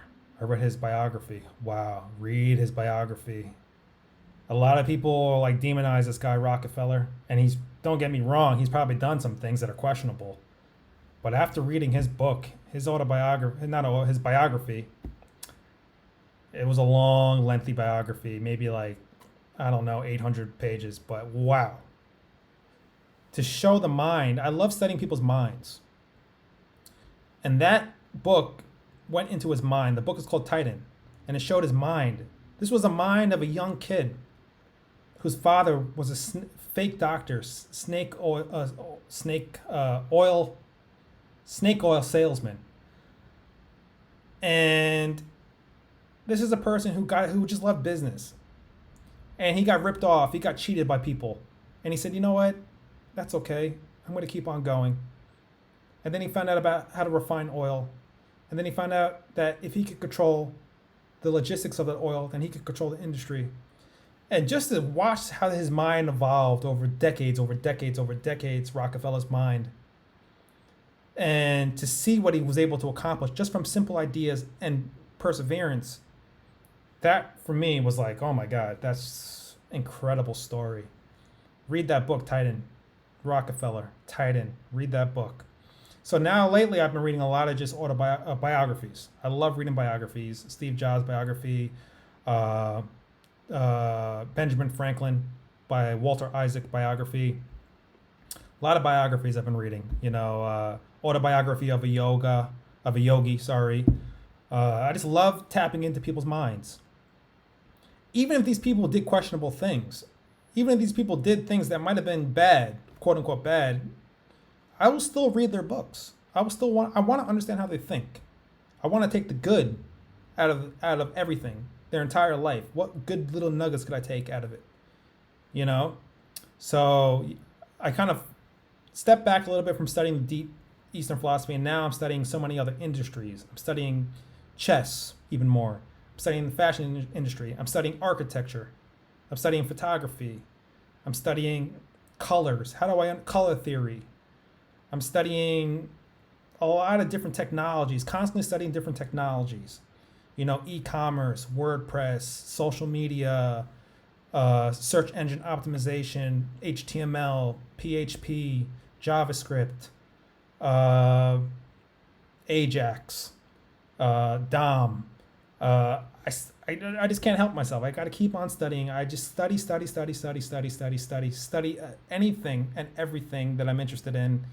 And that's what helps build my mind. It turns my mind into like the synthesis machine that's constantly making these connections. And I'm like, oh my God. There's been days where I had ideas that literally in 3 seconds changed my entire life. 3 seconds, boom. Oh my God. New idea. Let me try it out. Do-do-do-do. Oh my God. Now I'm in another country. Oh my God. Now I just closed that deal. Oh my God. Now I just got this warehouse. Oh my God. Now I just did this. Now I'm in Thailand. Now I'm in Jamaica. Now I'm in the Hamptons. These ideas could manifest into things that you want to do, places you want to go. I mean, a lot of it has to do with mate, and a lot of it has to do with my natural disposition of just constantly studying. A lot of people, once they get older, they stop studying. You got to keep on studying. Well, I don't want to say you have to. You don't have to do anything. You could just do nothing. Eat Doritos all day on the couch and watch TV. That's okay. No judgment here. That's fine. It's your life. Do what you want. But for me, I got to keep on studying. Study, learn. I'm fascinated by learning. And it has allowed me to synthesize ideas. It allowed me to manifest. But at the end of the day, you got to be confident. If you're not confident in yourself, nothing could happen. You got to be confident. You got to have that attitude. It's like a surgeon. The surgeon has to be sure. The surgeon has to be sure as hell. They have to be almost arrogant. Not in a negative way, but they got to be like arrogant to the point where they got to know they're cutting into somebody. They can't have any doubt. They can't have any hesitation. A surgeon has to be sure when they're cutting into you. The same thing with everything else in life. You got to be sure. You can't let everyone control you. You can't let everyone tell you what to do. You can't let everyone say you're not good enough. You can't let everyone say, oh, because you're this particular color, you can't do this. Oh, because you don't have enough money. Or because you haven't traveled. Or because you don't know these languages. Or because you don't speak perfect English. Or because you come from this quote unquote poor area of the neighborhood. Or because of this and that. No, you got to get rid of all that garbage. Get rid of all that garbage. I'd never let that garbage control me. I've always just been confident in myself. And some people think that's arrogant. No, to be confident is to love yourself and to be like, nah, I'm going to manifest whatever I want to manifest. Nobody's stopping me from manifesting. You could try, but I'm going to keep on going. You got to have that level of confidence. The surgeon must be confident when they're cutting into somebody. If the surgeon's not confident, then something could go wrong. And many times things do go wrong. And they still have to be confident to fix that thing when it goes wrong. I love studying doctors too. That's why I love studying medicine and doctors, and I love being around surgeons and talking to surgeons. Back in New York, I got a group of people who are surgeons, and I just love being around them. I'm like the dumbest person in the room, you know what I mean? And I'm sitting there around surgeons smoking cigars, and they're talking about complex surgery, and I'm just sitting there like, oh my God, this is amazing. This is amazing. I'm sitting around these surgeons talking about complex surgery, and I'm just asking them questions, and they're actually entertaining my questions. Those are the rooms that I like to be in. I like to be in the rooms with a billionaire. I like to be in a room with a surgeon. I like to be in a room with anyone who's doing anything that's changing the world. I can't be, if I'm the smartest person in the room, I'm going to run. I would never want to be the smartest person in the room. That's suicide to me. I want to be the dumbest person in the room. I always wanted to be the dumbest person in the room. This is how I keep on learning. This is how I learned about technology. When I was 12, 13, 14, 15 years old studying it, I was talking to engineers. I was talking to software engineers who were like, all right, Dave, you want to learn how to set up a WordPress site? Okay.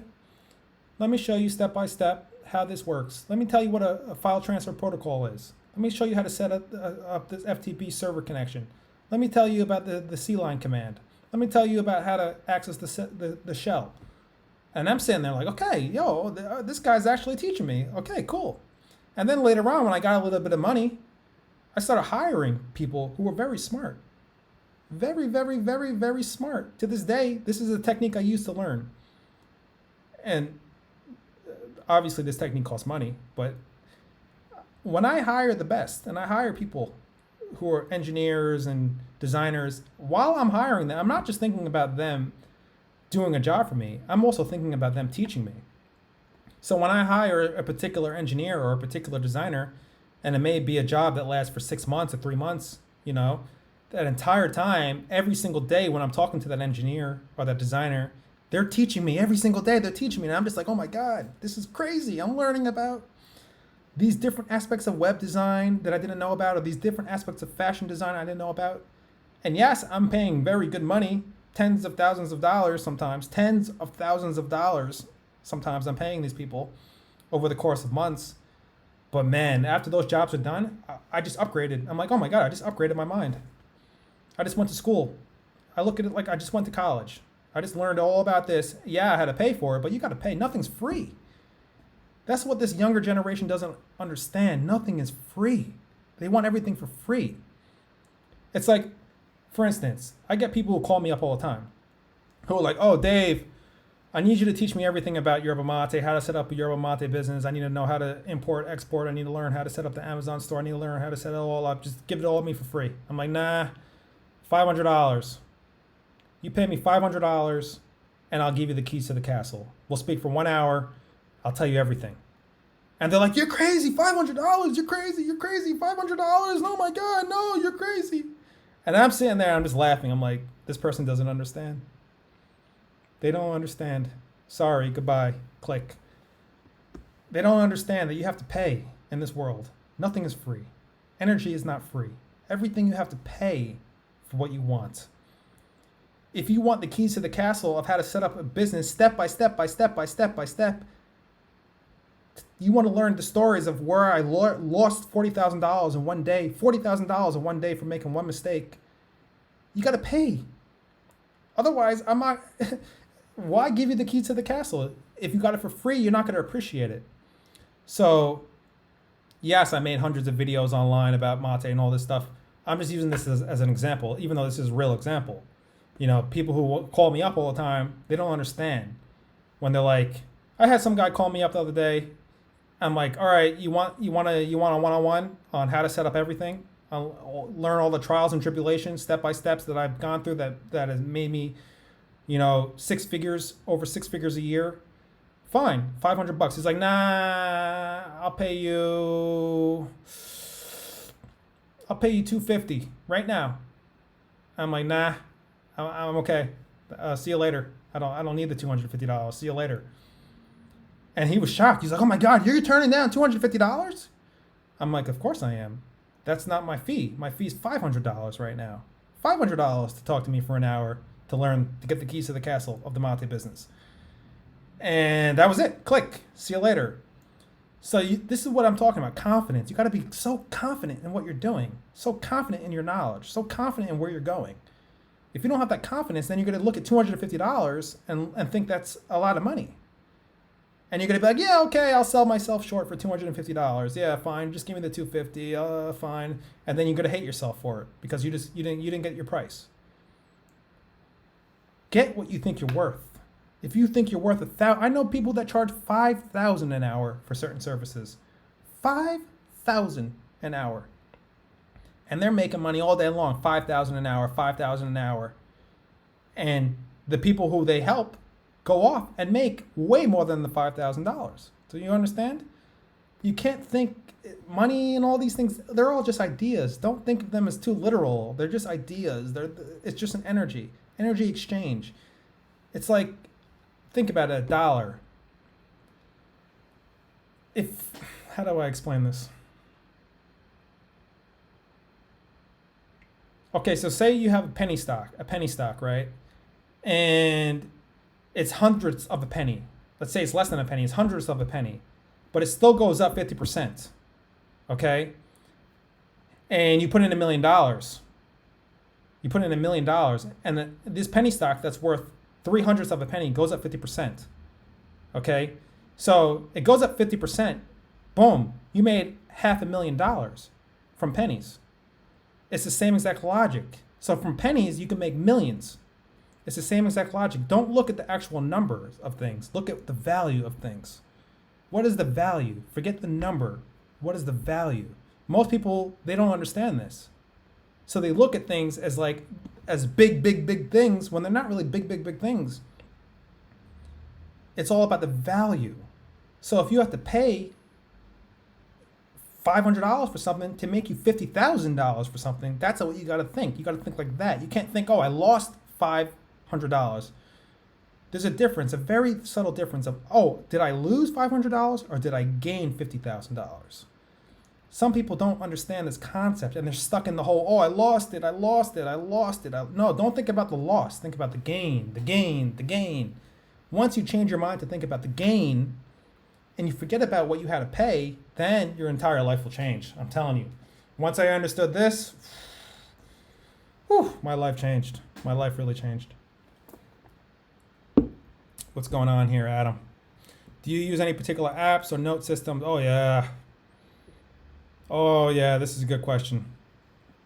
Evernote, Apple Notes. I'm constantly having ideas, and I need to write these ideas down. I'm a big believer that you got to write the ideas down. That brings them into physical reality. I have notebooks. Let me find you see this? Amazon Basics. Go buy yourself. You could buy the fancy books. I buy them too sometimes, but this is just a good paper, no lines notebook. I keep this with me like it's oxygen.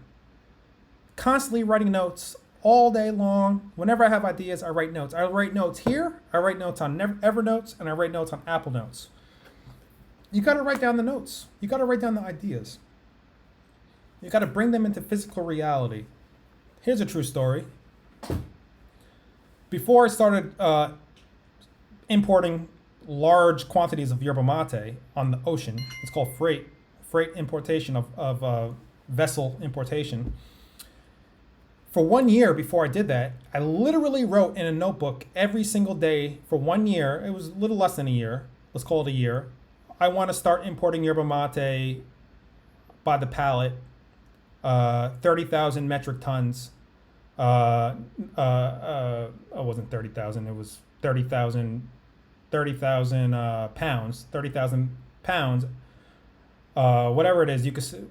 I wrote, I want to fill up an entire container of yerba mate, which is about 35,000 pounds or so.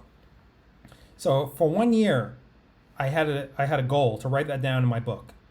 And I remember there was one time when I was literally in the hospital because I had the flu a couple years ago, and I had to go to the hospital, and I was sick. And all I could think about when I was in that hospital was like, I gotta get home, and I gotta write this down in my book.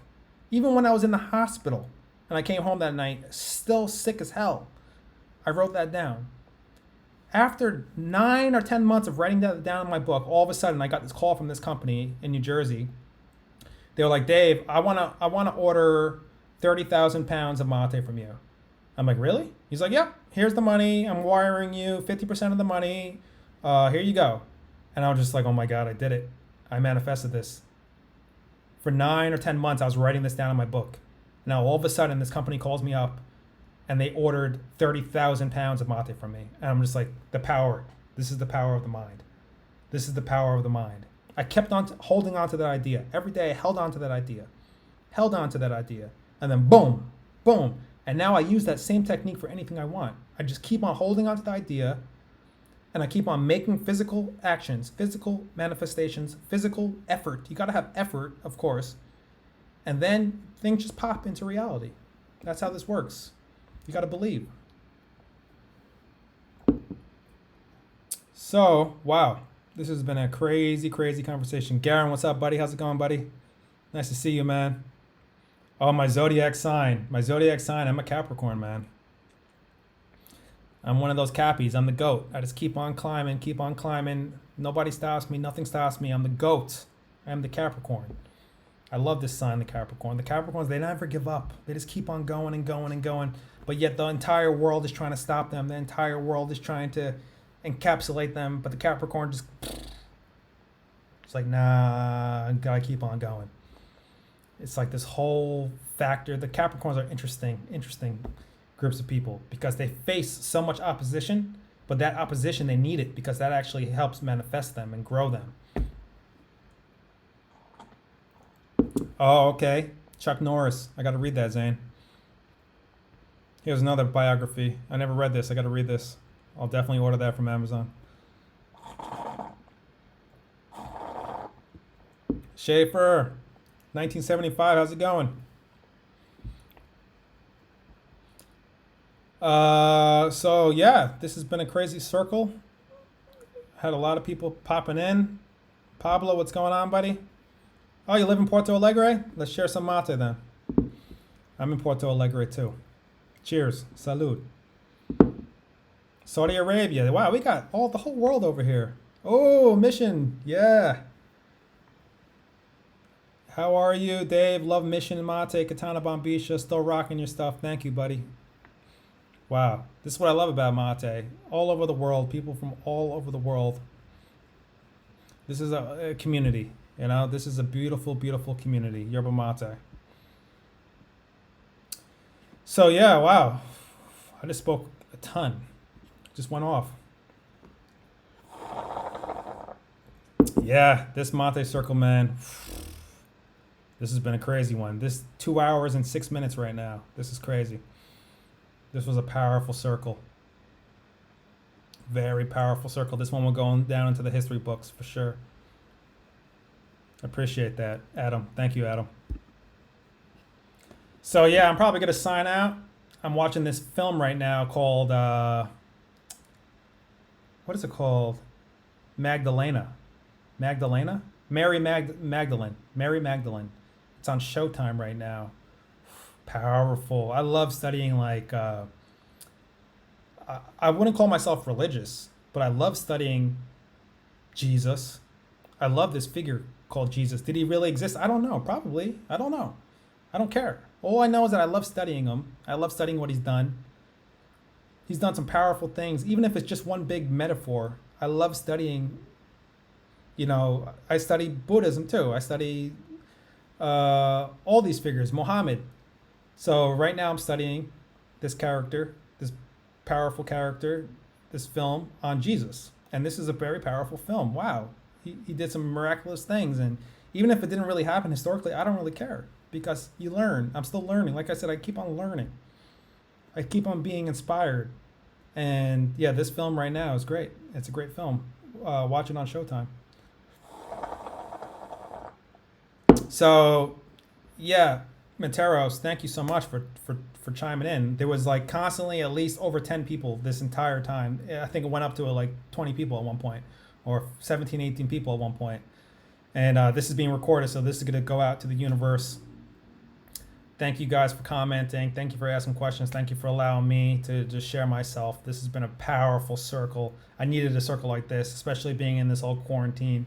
Even though I've been going out every day to the parks and stuff and running and exercising, it's good to connect. This is a very powerful connection. Let's keep on doing these more often. Let's definitely keep on doing these. So circleofdrink.com, that's my website.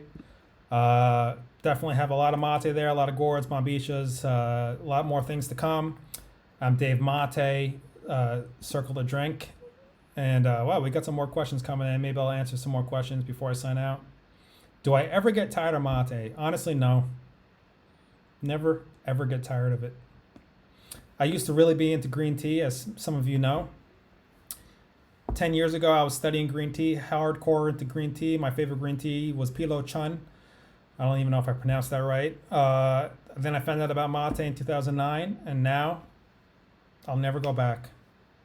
Not to say I won't drink green tea anymore. Actually, I blend green tea with yerba mate. Not to say I won't drink coffee anymore. I still appreciate my Americanos and espressos here and there. But for me, mate is my mainstay. This is my mainstay. This right here. You drink this. Everyone that's new, that doesn't know about this, I always tell people 30 days. Drink yerba mate for 30 days. 30 days, give yourself this one opportunity. I don't care where you buy it from. Buy it from anywhere. Buy it from anywhere. Just start drinking it. Even buy, the worst mate you can find. Who cares? Just get some mate in your system. And give yourself 30 days of drinking yerba mate. And I'm pretty confident that it's going to have a fundamental change on your life. I'm pretty confident that it's going to have a fundamental change on your life. You drink this for 30 days. And you really give it a shot for 30 days. This is my testament to yerba mate, 30-day challenge.